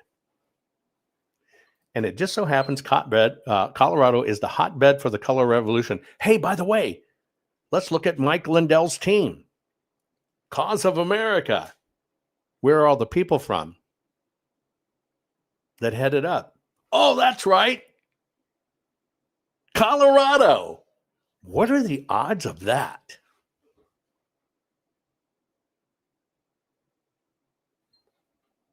What are the odds in Mike Lindell's team when he has the whole fucking wide world, motherfucking world of all the information in every fucking county, 3,000 fucking counties, we got it all, you're going to see it. But do they go to Georgia? No. Do they go to Pennsylvania? No. Do they go to Wisconsin, the swing states? No. Did they go to Arizona? No. Did they go to any of the swing states? No. But where did they focus on? How interesting. Colorado. And it's where the Antifa call came out of. It's where they got access to the machines. What Michigan? Wasn't any of those states. It's where Bowtie showed up. It's where the tech guys that looked at everything are. It's where the guys that went into the system are. It's where they sent everybody are. And it just happens to be also the headquarters in the United States for this company. What are the odds? Just tell me. I have a problem with it. What are the odds? What am I seeing? That out of any and every fucking place there could be, that you could really go in and look for stuff, but where they went into is Colorado. They convince you, just like we had people here saying, well, they changed the votes. They didn't show a single vote changed. Not a one. Not a one. The epicenter of everything you've been told, it was the machines, infiltrated an Antifa call. Mike Lindell chooses as his right-hand man to launch his television network and software, the very guy that says, I infiltrated Antifa in Colorado. Lindell Media Company, when it was set up, is set up as a public company in Colorado. What the fuck am I missing? What are the odds of that?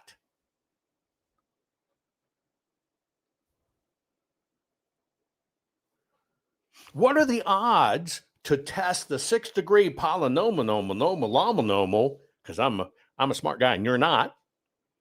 I just need a place that has no problems. This is all on the record. I just have the no problems. I want to go find a place where they don't have any problems at all. And they convince a person that says, I have no problems. They convince her, yes, you do. You just don't know it. And we're smarter than you. And they break every fucking law that she went to jail for, but they did it. It's all Colorado. How the fuck does that happen? How the fuck does that happen? I'm sorry. How the fuck does that happen? What are the odds? If you were out and the election was fucking rigged, you said by the machines, but you just didn't go to the swing states to show it?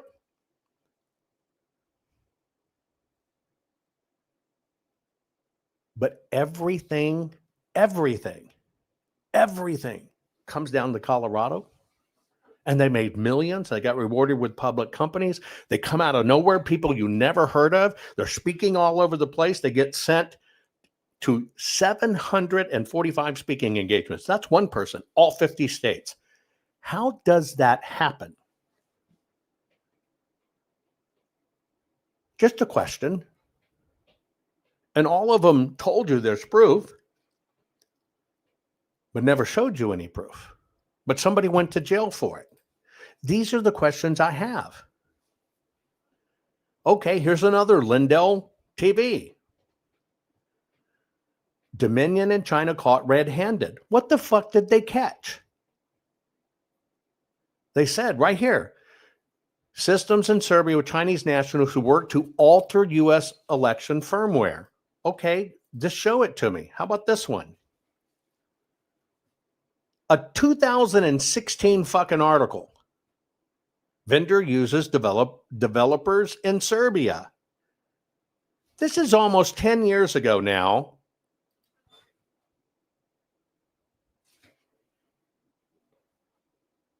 This is almost 10 years ago now. And somehow this is breaking news right now. Don't you understand?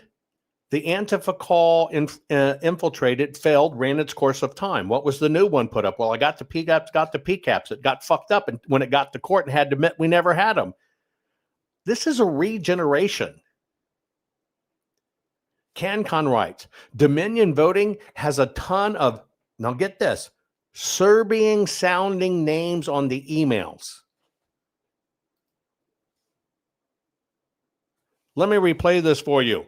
I'm breaking a story for you. I went back to the archives of 2000 and found out they program in Serbia, have a Serbian office. It's totally legal. And they send email to these Serbian people. But here in 2025, I'm breaking it. It's, oh my God, it's a story.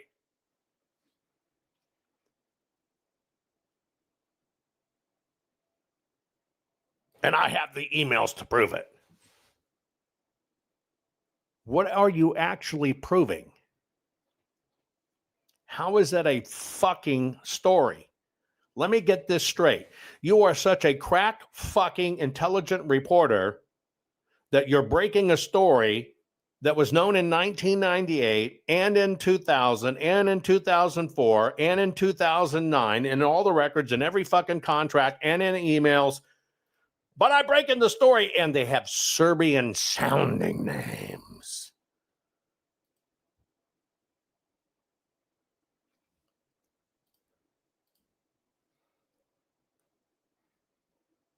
How about this one? And here it is.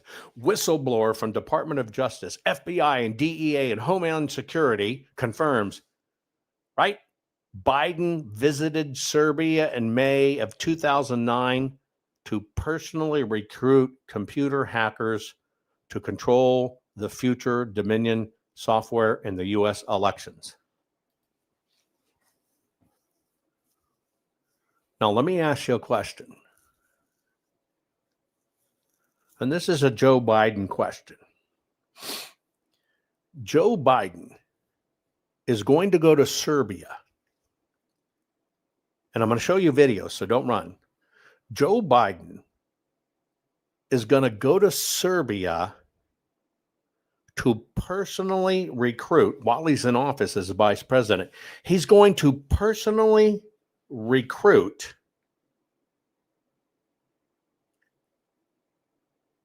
hackers from Dominion to steal an election. Joe Biden might go there. He'd be more inclined to suck off a tech guy than he would be to recruit a fucking hacker. Come on. Come on.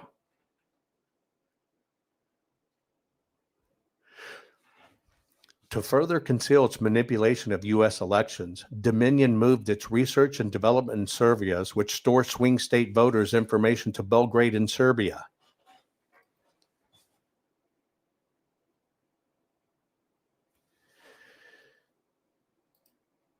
October 23rd, 2024. So now it's saying there's physical servers in Serbia that only store the swing states.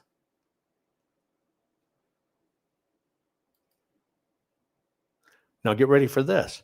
And they may and Venezuelan keyword, Chinese keyword, Serbian software engineers maintain system administration data over swing state elections. How do you know somebody has administrative control? Well, if you can find out if they have administrative control, then what do you have? Logs, names, dates, servers. Where's that shit?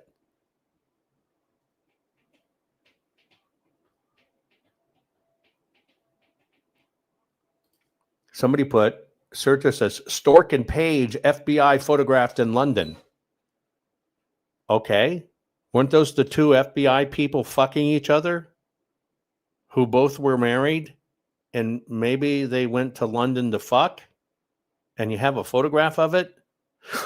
Look, there's a photograph of them in London. All I'm asking is, what does that prove? Here's what I'm asking. Okay, there's a whistleblower that says this. Show me. Don't tell me, show me. Dominionizing, here's another one. Here it is. Dominionizing the overthrow of the United States government. Now get ready for this one. Dominion shifting 2 to 3% of the Trump votes to Biden on Conspiracy Day, November 3rd, 2020. And when they got caught, they called it a glitch. Michigan Darleaf. Show me a switch of the vote.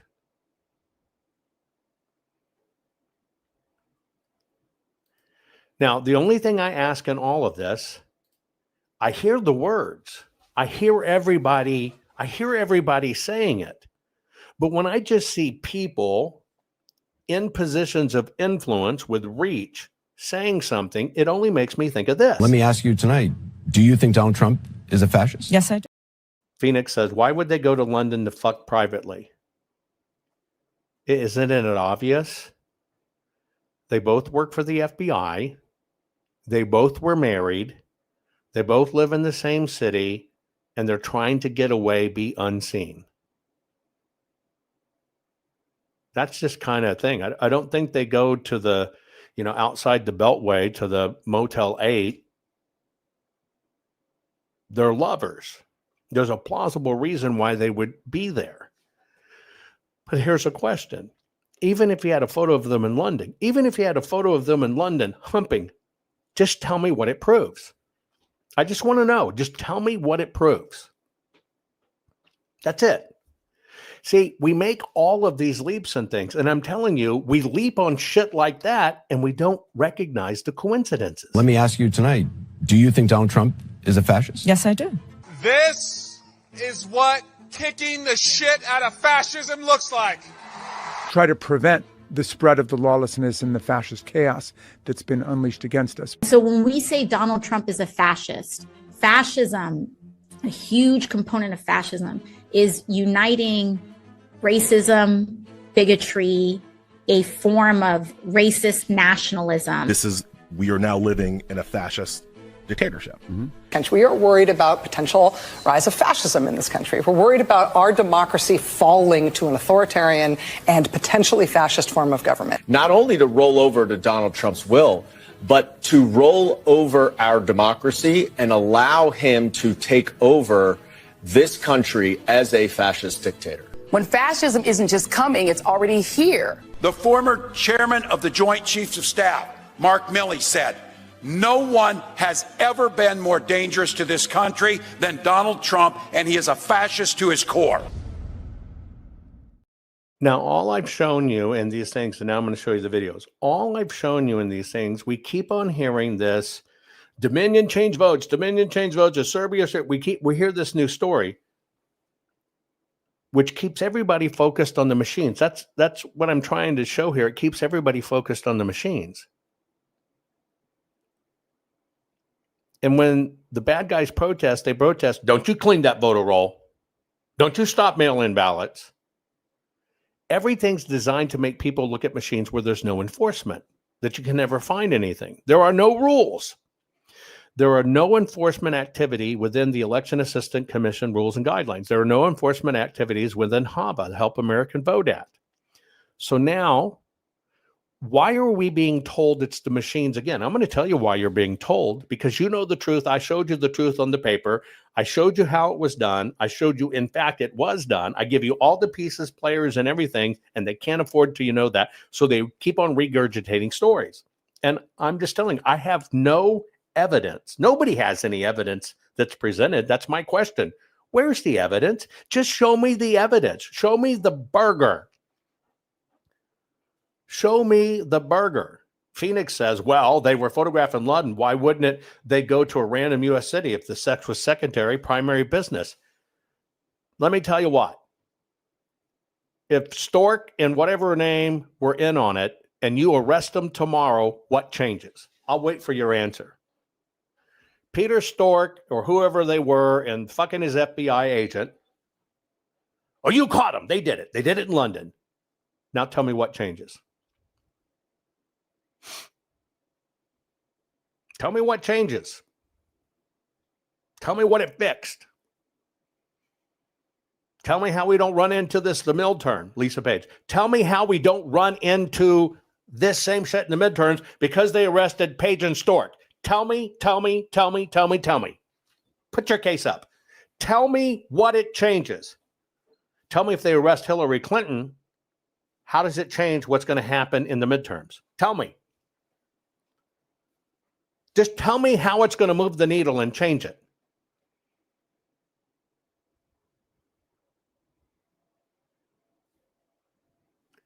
They will always give you, it was a Euro spook meeting. Okay, I'll do this. I'll buy into it. Ready? I'll buy into it. Here we go. Ready? Senatorius. Sounds officially familiar to Socrates. The other day, remember we had Socrates? Well, now we don't have Socrates. We are blessed not with Socrates today. We are blessed with Senatorius. Serratorius. Okay, the photo was Strzok and Page in Euro Spooks meeting. I'm going to give you a link to my show. You see it. And what I would like you to do is come on and take us through how you verified it was a European spooks meeting. I'll wait. I'm going to continue to do my show. I just want you to join me because I don't have that information. And if you actually have the information, an FBI agent was there at a spooks meeting in Europe. I just want you to share it with me. Okay? So here's what we're going to do. You know all the whistleblowers that keep on coming out? I'm going to show you the whistleblower case. And I think I have it right, but I don't think it matters if it runs out of sequence. Let's listen to a Serbian whistleblower. Ready?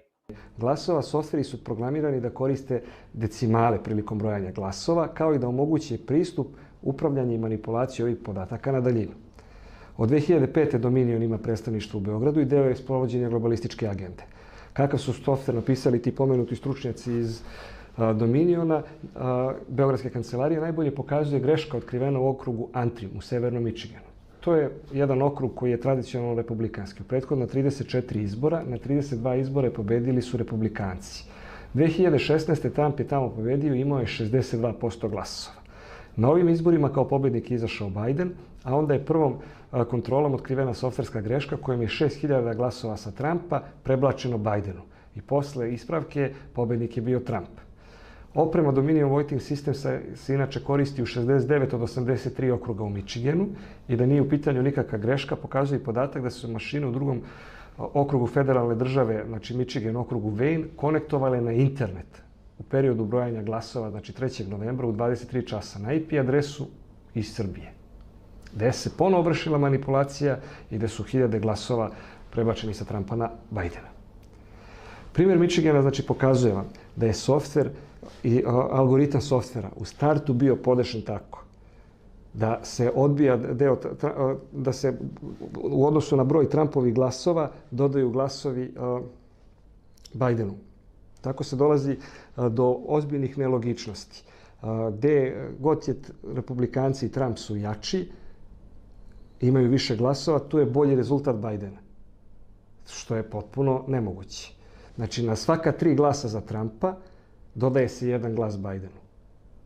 Znači, tako je softver bio podešen. Znači, u startu je uneto dosta grešaka i malvera, a kasnije se dodatno manipulisano pristupom preko interneta sa IP adrese u Beogradu. Okay. I'm going to show you the other piece of it. And then we're going to do a little detectiving. Podatak da su mašine u drugom okrugu federalne države, znači Michigan okrugu Wayne, konektovale na internet u periodu brojanja glasova, znači 3. novembra u 23 časa na IP adresu iz Srbije, gde se ponovo vršila manipulacija i gde su hiljade glasova prebačeni sa Trumpa na Bidena.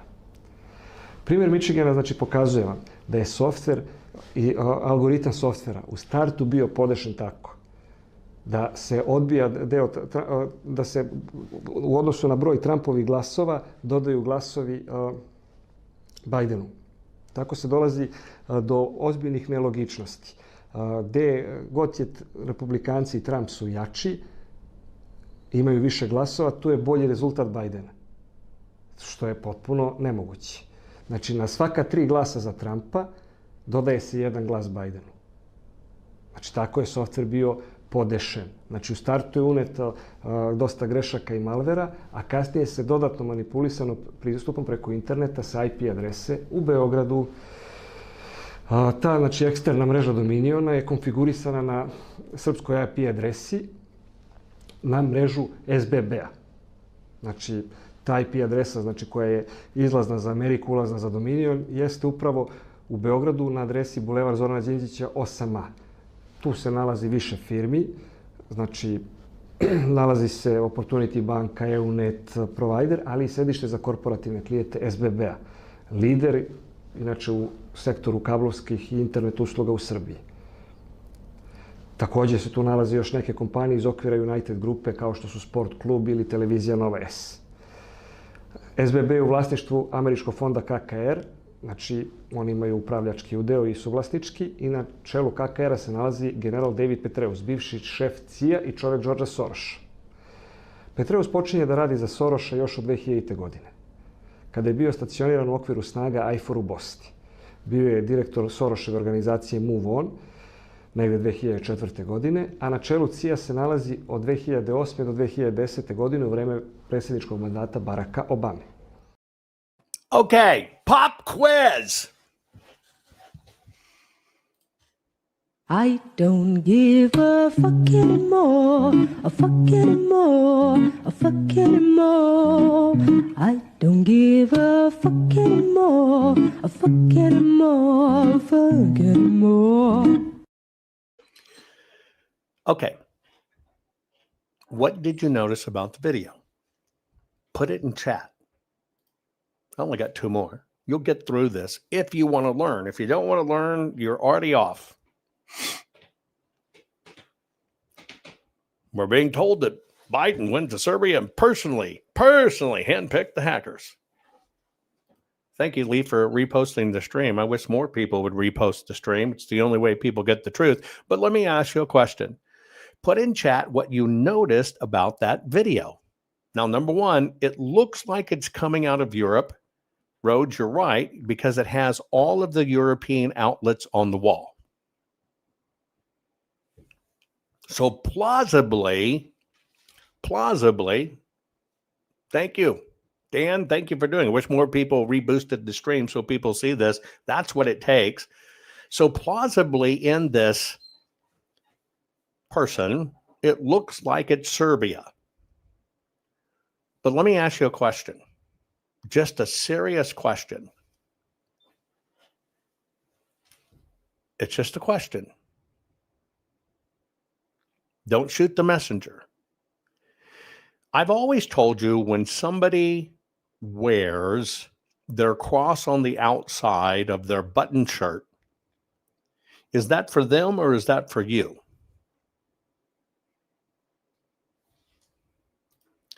Is that for them or is that for you? Well, it's for you. So try to convince you they are what they are. See, the first thing I see in this video is this person's trying too damn hard to convince us he's from Serbia. Glasova softveri su programirani da koriste Different Serbian markers can you pick up in this video? Glasova softveri su programirani da koriste decimale prilikom brojanja glasova, kao i da omoguće pristup, upravljanje i manipulaciju ovih podataka na daljinu. Kind of interesting, isn't it? Well, other than the fact that he's speaking Serbian.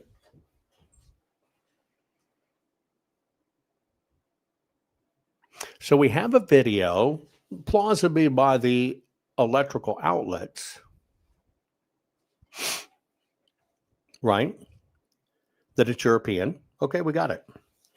We can't see any really definable background of where he's sitting. But he's hammering us incredibly hard. I'm Serbian, I'm Serbian, I'm Serbian. Tell me what else you notice about him. Glasova softveri su programirani da koriste decimale prilikom brojanja glasova, kao i da omoguće pristup, upravljanje i manipulaciju ovih podataka na daljinu. Od 2005. Dominion ima predstavništvo u Beogradu i deo je sprovođenja globalističke agende. Kakav su softver napisali ti pomenuti stručnjaci? It's not AI. It's not AI. What else do you notice about him? I just want to see if you pick it up. I do. I just want to see if you pick it up. The way he's sitting. He has his butt plug still in. I caught that too, Cisco. You're very observant. What else? You're right, KJ.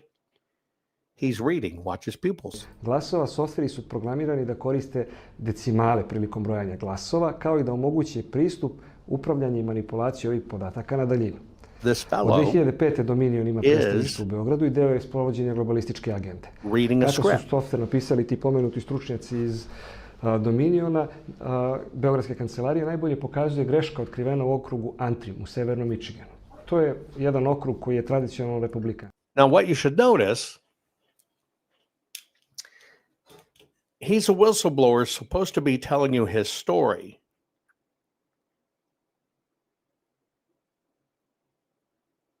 Why is a whistleblower reading a script? Why is a whistleblower reading a script but also acknowledging somebody off camera? I'm just trying to figure it out. You tell me. Glasova softveri su programirani da koriste decimale prilikom brojanja glasova, kao i da omoguće pristup, upravljanje i manipulaciju ovih podataka na daljinu. Od 2005. Dominion ima predstavništvo u Beogradu i deo je sprovođenja globalističke agende. Here's my only problem with this supposed whistleblower thing.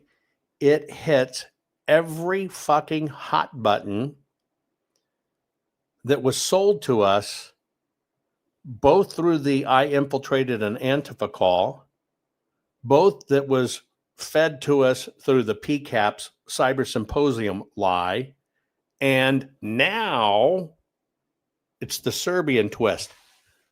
But he actually included all of that. He included post things, pre things, talking about 2020 election, but new things that have come up in the talking point. This is an amalgam of talking points.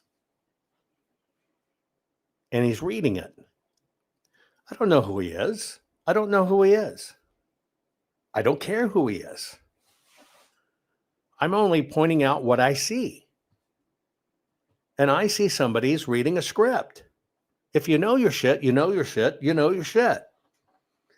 Now we're going to look at some court testimony back in the Kerry Lake days. Let's watch this. Would be Gwinnett, if I'm remembering correctly. There were several states involved. And which time period are you referring to? This was 2020. Before or after the election? During the election. This is Clay Pariah, am I saying it right? And he's testifying. And he's testifying things changed during the election. We're going to watch his testimony.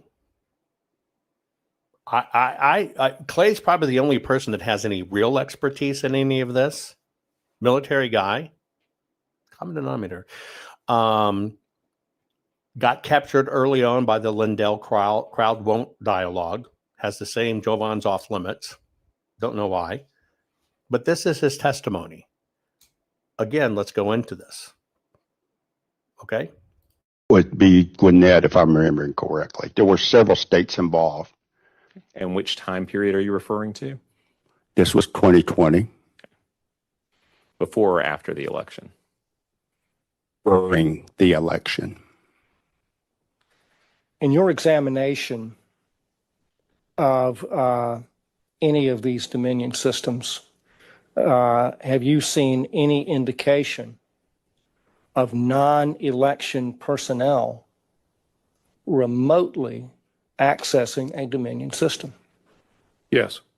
Can you tell us about that? I too have reviewed a series of emails produced by Dominion in which they're discussing remoting into Gwinnett County, Georgia. You also mentioned Dominion remotely connecting to election systems, but you don't have any evidence that occurred in Georgia, correct? There was one county. I've seen a lot of Dominion emails. I've had to translate Dominion emails from. Okay. Ben Cotton was the other one testifying, and Clay. It's the court proceedings. And they're asked a question, have you seen direct remote access into the systems?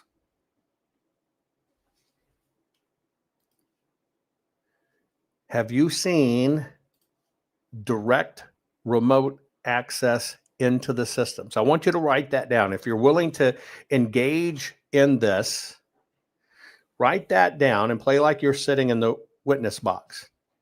The question is, have you seen or discovered remote access into the actual systems? That is the question. I'm going to play this back. Just listen. Would be Gwinnett, if I'm remembering correctly. There were several states involved. And which time period are you referring to? This was 2020. Before or after the election? During the election. In your examination of any of these Dominion systems, have you seen any indication of non-election personnel remotely accessing a Dominion system? Yes. Can you tell us about that? I too have reviewed a series of emails produced by Dominion in which they're discussing remoting into Gwinnett County, Georgia. You also mentioned Dominion remotely connecting to election systems, but you don't have any evidence that occurred in Georgia, correct? There was one county. I've seen a lot of Dominion emails. Okay, I want to point something out. There were 30,000 anonymous incursions into the servers in Maricopa, which we never got a hold of, the routers or the Splunk logs. Ben Cotton was involved and knows this. We never got them. There was a sham investigation of them. They said they didn't, by an outside sources. Military guy came in, said, well, there were never any, which is just crap. Now, I want to ask you a question. Did they testify that they witnessed remote incursions into the election? Yes or no? They're in the witness box. They're in the witness box. The question is, have you witnessed this? I just want to ask you a question. Did they give proof of witnessing this occur?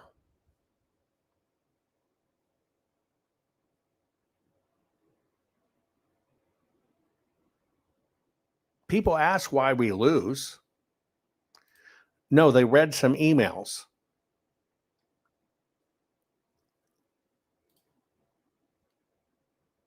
You understand in a court of law that's hearsay.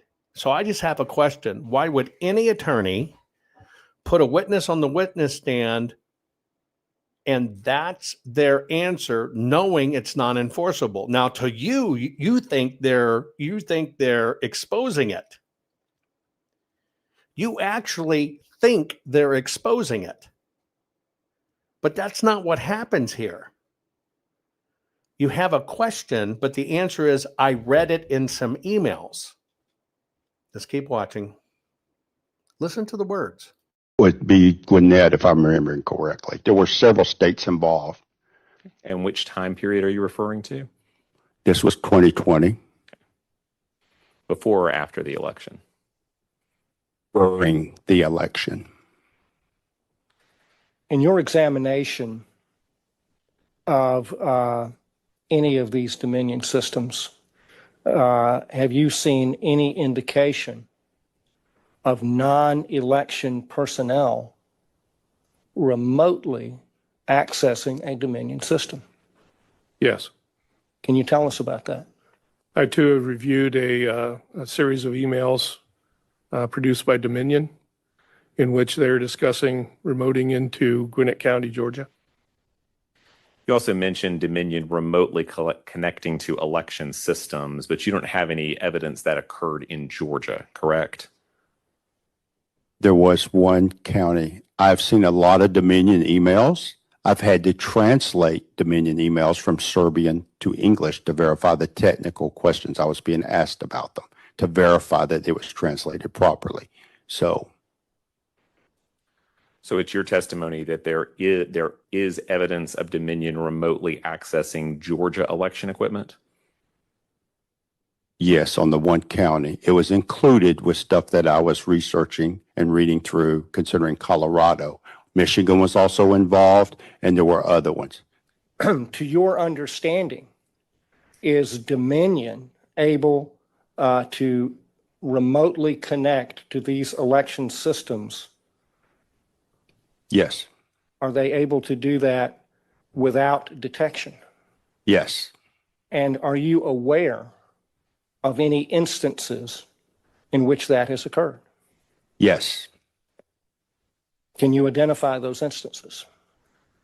One would be the Denver, Colorado server was granted, or requested to grant Belgrade, only Belgrade.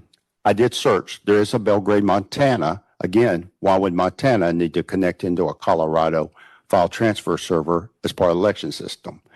And there are other components and things that were done in the background concerning the database and the configure of the database server that still do not have an engineering change order. Because as somebody who works in an operational environments for a lot of different things, what I will tell you is sometimes things break or you have a problem and you have to fix it. And you submit a change request, or in this case, an engineering change order that's retroactive, right? You want to go back and make sure that you record the process so that you have change management and integrity of the system. If you do not record changes, you lead yourself down a very bad road. Okay, so here's the question I ask you. Here's the question I ask you. If Dominion has access to any of the systems because they are the provider, is that a crime? Yes or no?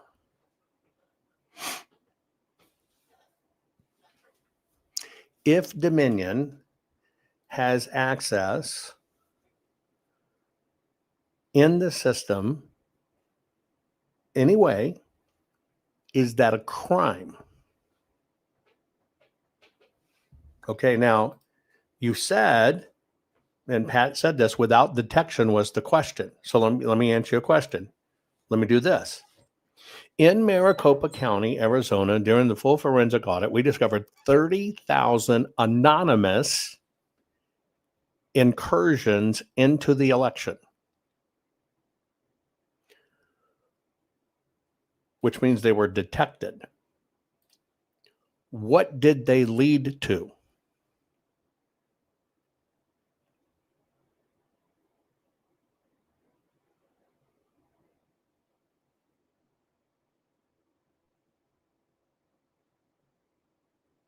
Nothing. Do you know why they didn't lead to nothing? Why they actually led to nothing is because for some reason the servers were housed with the sheriff's department, and the sheriff's department said, well, you'll see secret data on investigations we got, so we don't have to turn them over. They weren't forced by law. So we have no information. So what was proven by 30,000 anonymous incursions into the system? Nothing, because we weren't allowed to see it. Now, did they not allowing us to see it, was that illegal? No. Why was it not illegal? Because for that election, under the guise of protecting elections, they co-housed it on the sheriff's department, which means it's the sheriff's department responsibility, which basically the sheriff can say, well, it's all in the same server and you'll see all our other investigations. We don't have to give it over. You don't forget, we told you about how this was done, whatever. And so you can't get the information. Now, let me ask you a question. Where does the source of their information come from? You have two experts, granted, top experts, Ben Cotton Cipher, who's a government contractor, CIA, in other words, and otherwise, and Clay, military personnel, government access. Where did they get their information?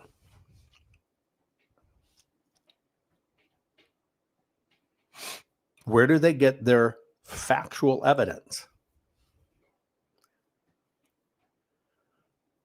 Emails they read, which we've seen as a theme and all, but look at the emails, but look at the emails, but look at the emails. But here's the bottom line. You can't use those in court. Somebody's saying, well, I don't know if a foreign actor can legally access a federal election system. It happens every day. Because, see, foreign workers in elections are not outlawed. You know what else is not outlawed? Not a fucking thing. Here's the rules for the election systems. Ready? They're called the VVSG. That's the rules. They're voluntary. Well, I didn't know you couldn't have foreign election workers. Well, why didn't you know that? Well, I get to choose whoever I want because the rules are voluntary. Well, I didn't know I couldn't look at the information on our things, even though it's disclosed in our manuals, even though we tell the county if they want to see it remotely, just get a piece of software that does it. It's in our fucking books, but it's voluntary. You're being told and fed nonstop. And you just make excuses over and over. But if it's an investigation, but if it's this, but if it's this, but if it's this, but if it's this, but if fat girls could fly, but if horses could fly. But what about this? Would you love me if I was this big? Would you love me if I was this big? Would you love me if I had no arms? Would you love me if I... It's a fucking SNL skit.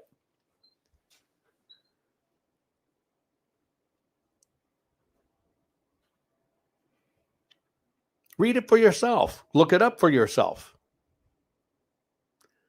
Voluntary voting systems guidelines. And you want convictions. Tell me how you get that. If you walk into an establishment with a gun pointed at them and steal the money, it is voluntary. Just make sure you follow the guidelines. Help, help, help, I've been robbed. Go to the robber. We're going to arrest you. What? I didn't know it was a crime. Well, they don't like it. Well, it's voluntary if I do it. So I decided I guess I could.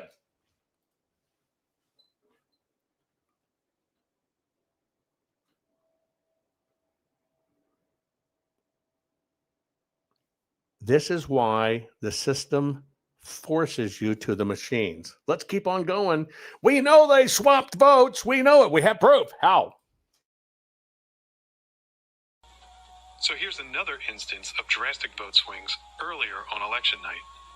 Okay, so let's take a look between 9:11 p.m. and 9:32 p.m. on CNN. Joe Biden first starts off at 706,000. Trump is at 371,000. You might recognize the bow tie voice in the background, but let's just watch. So here's another instance of drastic vote swings earlier on election night. Okay, so let's take a look between 9:11 p.m. and 9:32 p.m. on CNN.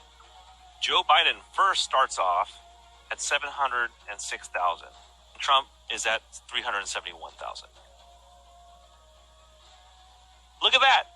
How did Joe Biden drop to 517,000 from 700,000? Now Joe Biden gets 300,000 votes. How is this possible? And Trump is crawling along down there from 360 to 385,000. Joe Biden going up to 871,000. And all of a sudden, Trump gets a large increase to 413,000. And then instantaneously drops down to 292,000. And Joe Biden going from 880,000 to 495,000.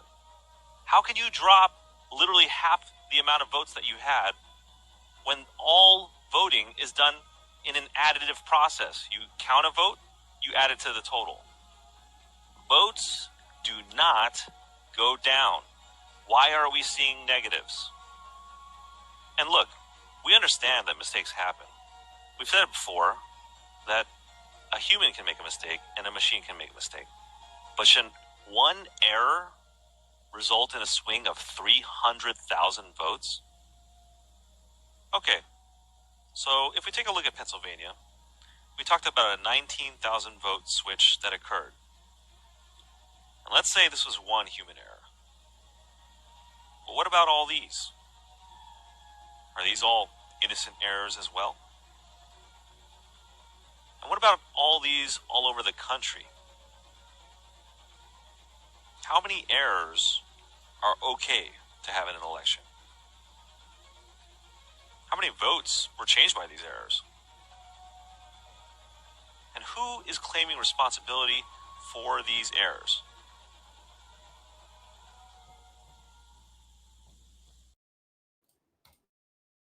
Now there's your election expert in his bow tie. Praise Jesus! Sent to 700 some odd speaking engagements. Sent to every state. Except they forgot to tell you that data that appears on the television screen does not come from the actual tally machines. I've told you that. You've seen the interviews with the company. What you see on the television screen is not the actual vote. It is estimations. And they do it by dialing for dollars. They get about 3,000 workers they pay to dial precincts, to look at information, and they're doing it. Now, I'm not saying it wasn't nefarious. That was part of the con. See, they needed you to believe, oh, he infiltrated Antifa. Oh, it's the machines. They're going to fix it. And for the first time in history on television, you see number swings. Never happened before. Why did it happen then? And you bought it. That's changing the vote. Oh, my God, they took away votes. No, they didn't. Totally non-enforceable by law because it's a voluntary reporting system for entertainment, has nothing to do with the certification of the election or the actual numbers at the time they're reported. All of this was designed to make you look away from the paper, from what the real truth was. And you bought it hook, line, and sinker. I was there. I watched it. I was there. Oh, they changed the votes. I saw it. I was there.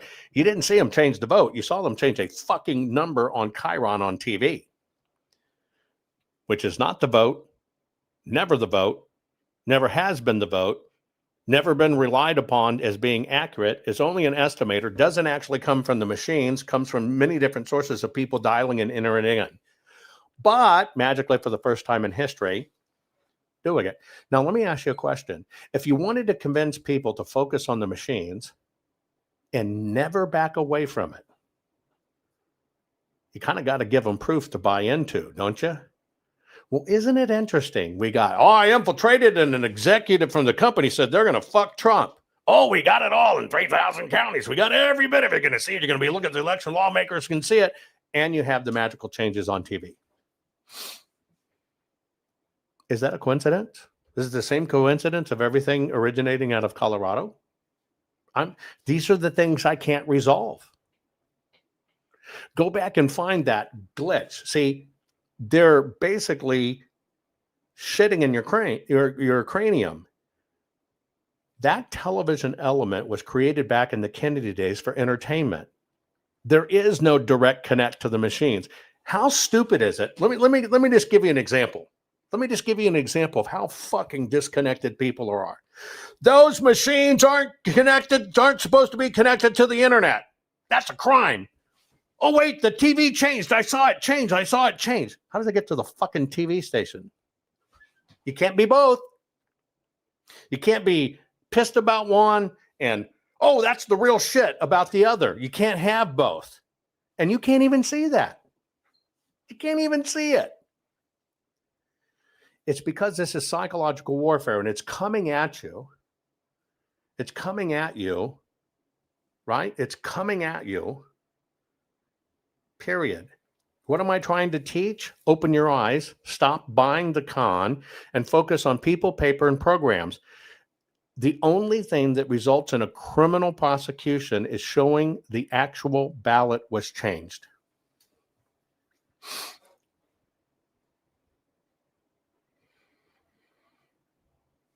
A guy, Nuke Nomad said, a guy once told me he had a shredder truck in Georgia warehouse, but I don't have the evidence to prove it.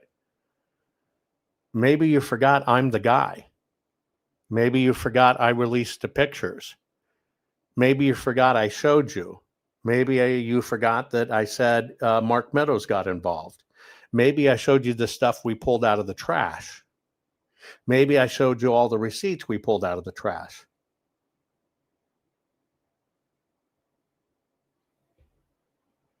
There hasn't been anything I've told you that I haven't shown you.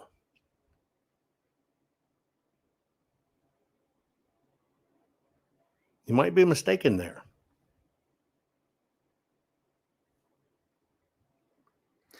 Maybe you came in late because you haven't been following me every single day, right? Nuke says, I didn't forget that, Jovan. Did it end up in a court of law? Yeah, Nuke, did you file a lawsuit over it? Answer the question in chat. Did you file a lawsuit over it? On my end of the world, as an investigator, all of it was seized by the federal government to get to the point to create no evidence. But you seem to think that forensic investigators are the ones that brings the lawsuit. No, they're the expert witnesses. The state, the county, the people have to bring the lawsuits. So, Nuke, which county and state did you file a lawsuit in? I'll wait.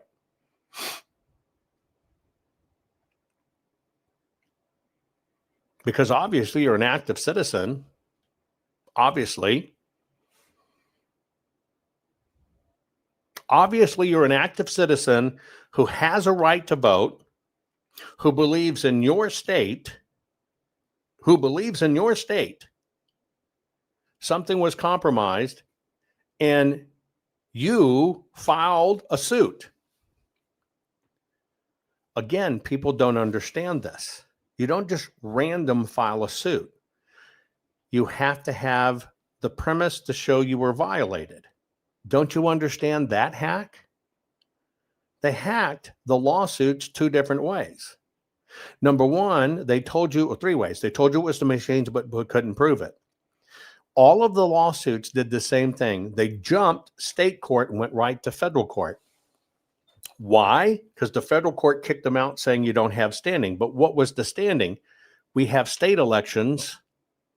The state runs the election. You got a problem with the election, you got to go to the state and you got to sue for the state. You don't go right to the federal thing. But all of those things read federally. That was a hack. Here's the next hack. Fraud, fraud, fraud, fraud, fraud, fraud, fraud, fraud, fraud, fraud, fraud, fraud, fraud, fraud, fraud. Except you forget, in elections, the only people during elections that can claim fraud in real time, the state attorney general, the secretary of state, and the governor of the state with the county attorney. They can say it and file on it. Outside of that, it has to be adjudicated through the courts. But then there's a problem. If you claim fraud, one word, and everybody was trained to say fraud, fraud, fraud, fraud, fraud, fraud, fraud, fraud, fraud, fraud, fraud, fraud, fraud, fraud. That one word takes it out of state jurisdiction and bumps it up to the Department of Justice, otherwise known as, at the time, as Merrick Garland. So every one of the lawsuits claimed fraud. Well, see, fraud has to be determined. It can't be proclaimed.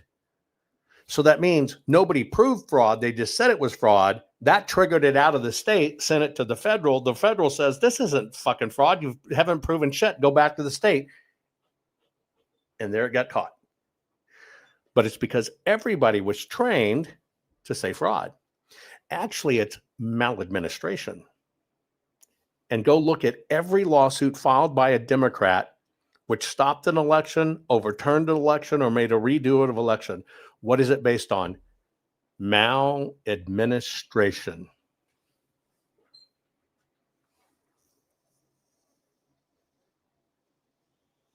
But people don't see this. But people don't do this. Why? Because it all was propaganda. It all was a rig. The only thing that has criminal prosecution points is to actually show the changing of a vote, that it was actually affected. That means the physical ballot changing from what it was supposed to be to what they said it was to what it came out being. The also part is what is they said happened. You only prosecute against what they said happened, okay, versus what actually happened. Now, what's the difference between said happening and actually happened? Do you know what that is? What is the difference between saying something happened or something actually happened? Well, let's just take Maricopa. They said that basically 90 some odd % of the ballots were mail-in ballots. And they said X number of people came in early, X number of people came in on election day. Just take those things. They said we had this many mail-in ballots. We had this many people come in early. We had this many people come in on election day. Now, there's only a few things that can actually prove it beyond a reasonable doubt. And one of the things that can prove the circumstance by which the ballot got there is the physical ballot. Here's why. If you had to describe an election day ballot, that means it's the official ballot or a mail-in ballot, the official ballot mailed to everybody, then here's how you would describe it. It's this piece of paper of this quality, it's color, it's folded in these places because it was electronically mailed. So you have a way to define, was this an original ballot that was mailed that came back as a mail-in ballot? Get it? Now, the next type of ballot is an early voting ballot. See, I don't deal with parties. I don't deal with the machines. Well, what's an early ballot? Well, you walk your ass into an early vote. You say, I'm here to vote early because I don't want to vote by mail. And what do? Well, they print you a new ballot. Now, the way they track it is that ballot's black and white. The mail-in ballots are color.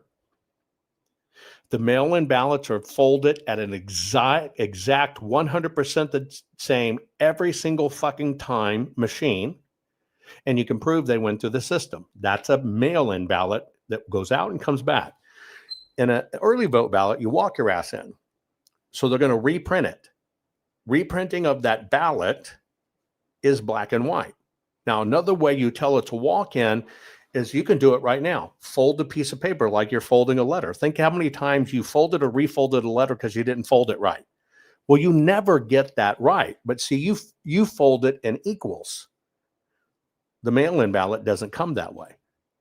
And so I can look at the folds and tell you it was folded by hand. It was a left-handed person, a right-handed person, and they're all fucking all over the place.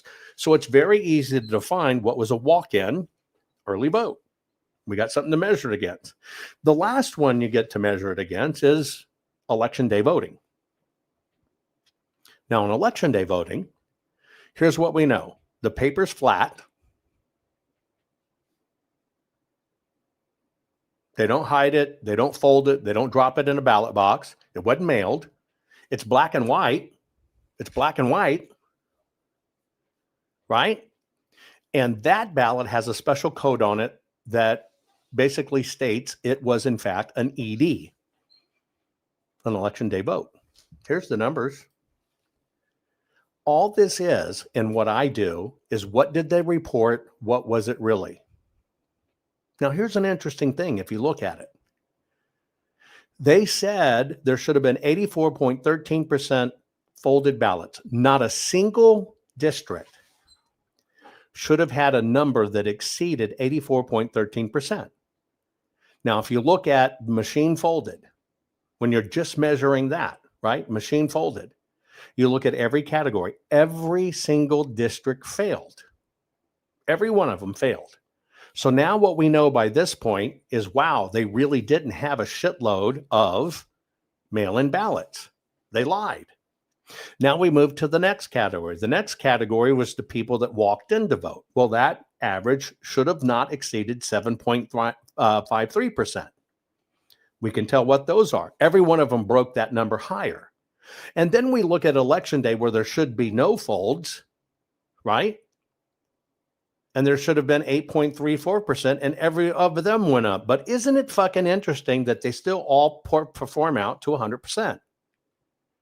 When you can clearly see the origin of the paper, the color of the paper, the type of the paper, and what the process it went through says you're fucking lying.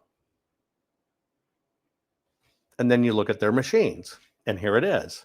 I know it's a little hard to see, but you're looking at, they said they needed 10 extra days to count. There's just so many we need to count. Well, okay, I just measure that. You said you were overwhelmed with the counting and you needed more time. So we just asked a simple question. Okay, leading into election day, when you said you were backed up and needed 10 days, what were you using to count? Well, they were using 10 tally machines. I got the numbers of every one of them. On average, they were actually running through about, we'll call it 140,000 ballots a day. So now what do I have? I'm only looking at what their own information. We had 10 machines going. We could do 140,000 a day, and shit, damn it, fuck doodle, we're backed up and we still have a lot to count. So then we just draw a demarcation line.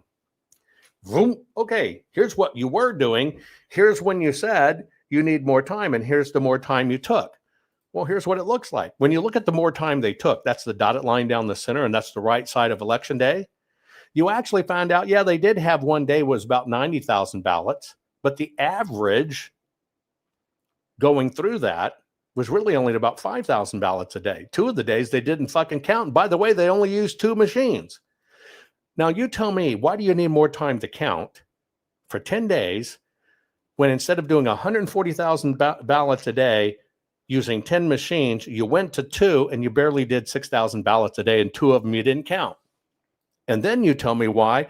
Why in the fuck did you run in over 118,000 ballots 1 month after the fucking election?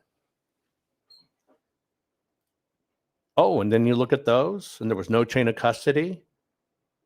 every one of them were changed. See, that's forensics, folks. I don't give a fuck which computer did it or whatever. The paper doesn't lie. It's a physical object, and what does the law require? Physical documentation. If you don't understand what evidence is and you don't play to win, we lose.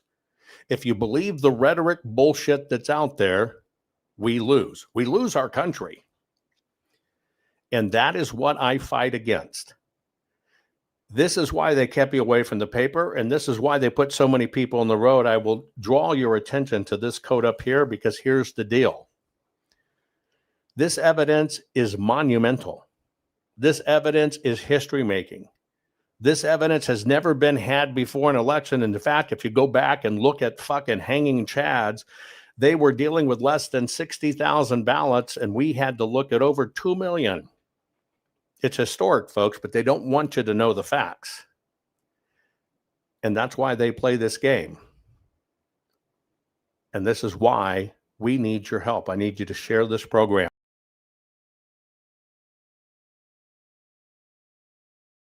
Our courts are based on clear and convincing evidence. Want convictions? Want justice? For what happened in the 2020 election? Then we need your help. Not fixing 2020 will damn our nation forever. The decision you make in the next few moments could decide whether we ever get our elections fixed or not. Here's why. Trump campaign and allies filed 64 different lawsuits. They all went down in flames. 100% of these cases were presented on "It's the machines," or "The machines changed the votes," or "The voting company executive said he would make sure Donald J. Trump would not win." They all went down in flames. Why? You can't bring theories to court as evidence. No supposed Zoom call or 6-degree polynomial math theory or census data is or ever will be proof of fraud. You can't bring theories to court as evidence. Here's why. In both civil and criminal law, the side making a claim carries the burden of proof, and prosecutors must prove guilt beyond a reasonable doubt. Without physical or otherwise verifiable evidence, a case cannot meet this high threshold. Physical evidence is the key. The question is, did anyone get relevant, reliable, provable, testable, and duplicatable evidence of what really happened in the 2020 general election? And the answer is yes, absolutely. The full forensic audit of Maricopa County, Arizona is the only evidence-gathering work which gathered relevant, reliable, provable, testable, and duplicatable evidence of what really happened in the 2020 general election. Evidence so damning that the system, the deep state, and those who pull the strings of this country have fought to keep it hidden and have hoped to have it be forgotten to time. Almost $3 million invested in time, funds, and efforts to unlock that which the system wanted hidden. But now, that evidence is in danger of being lost forever. So if you want what happened in the 2020 election fixed, then we need your help. Please donate to protect and secure this historic evidence. With the 2026 midterms coming up, the system is going to try to lame duck President Trump and then most likely introduce new impeachment proceedings. This is the evidence which will help win the war which is surely to come. We need to keep Maricopa County full forensic investigation and archive secure and ongoing. So if you want what happened in the 2020 election fixed, then we need your help. Please donate to protect and secure this historic evidence. We need your help securing the full forensic audit archives. Don't allow the only testable, objective, and reliable 2020 election evidence fall into obscurity. Millions were spent on getting it documented and tested. This is historic evidence. Not fixing 2020 will damn our nation forever. The historic Maricopa County full forensic audit effort processed 20,895,610 digital and forensic images of varying formats, resulted in 208 million individual evidence-proof files. The system processed over 58 billion forensic measurements, resulting in over 2 trillion individual base computations. no hopium, no hype, just hardcore forensic evidence. Please make sure the Maricopa County Full Forensic Audit Archives survive. Donate now. So if you want what happened in the 2020 election fixed, then please donate to protect and secure this historic evidence. We can't do it without you. We need you. America needs you. Our future needs you. Please donate now. Not fixing 2020 will damn our nation forever. Please donate now.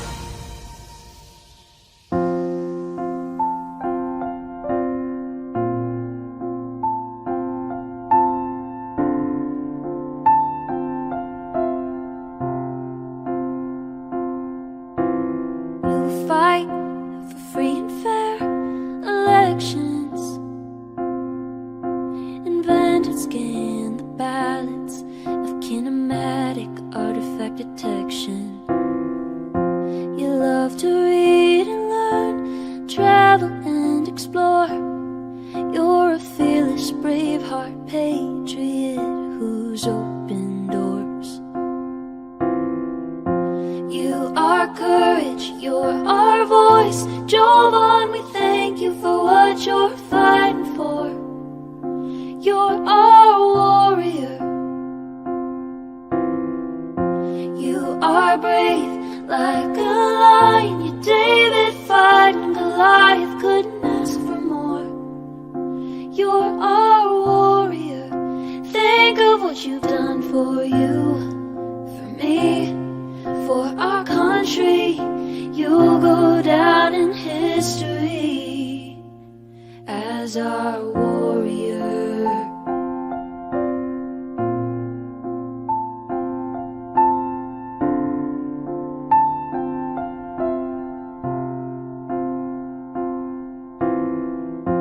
You lead by God and always do what's right. In the battle for our nation, you lead the fight. We pray for your safety, the armor of God to protect you from all of us. Here's a thank you for all that you do.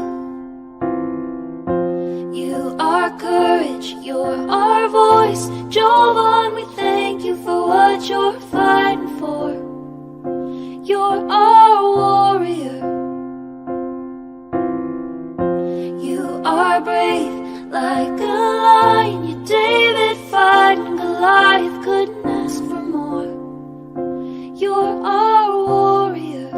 Think of what you've done for you, for me, for our country. You'll go down in history as our warrior.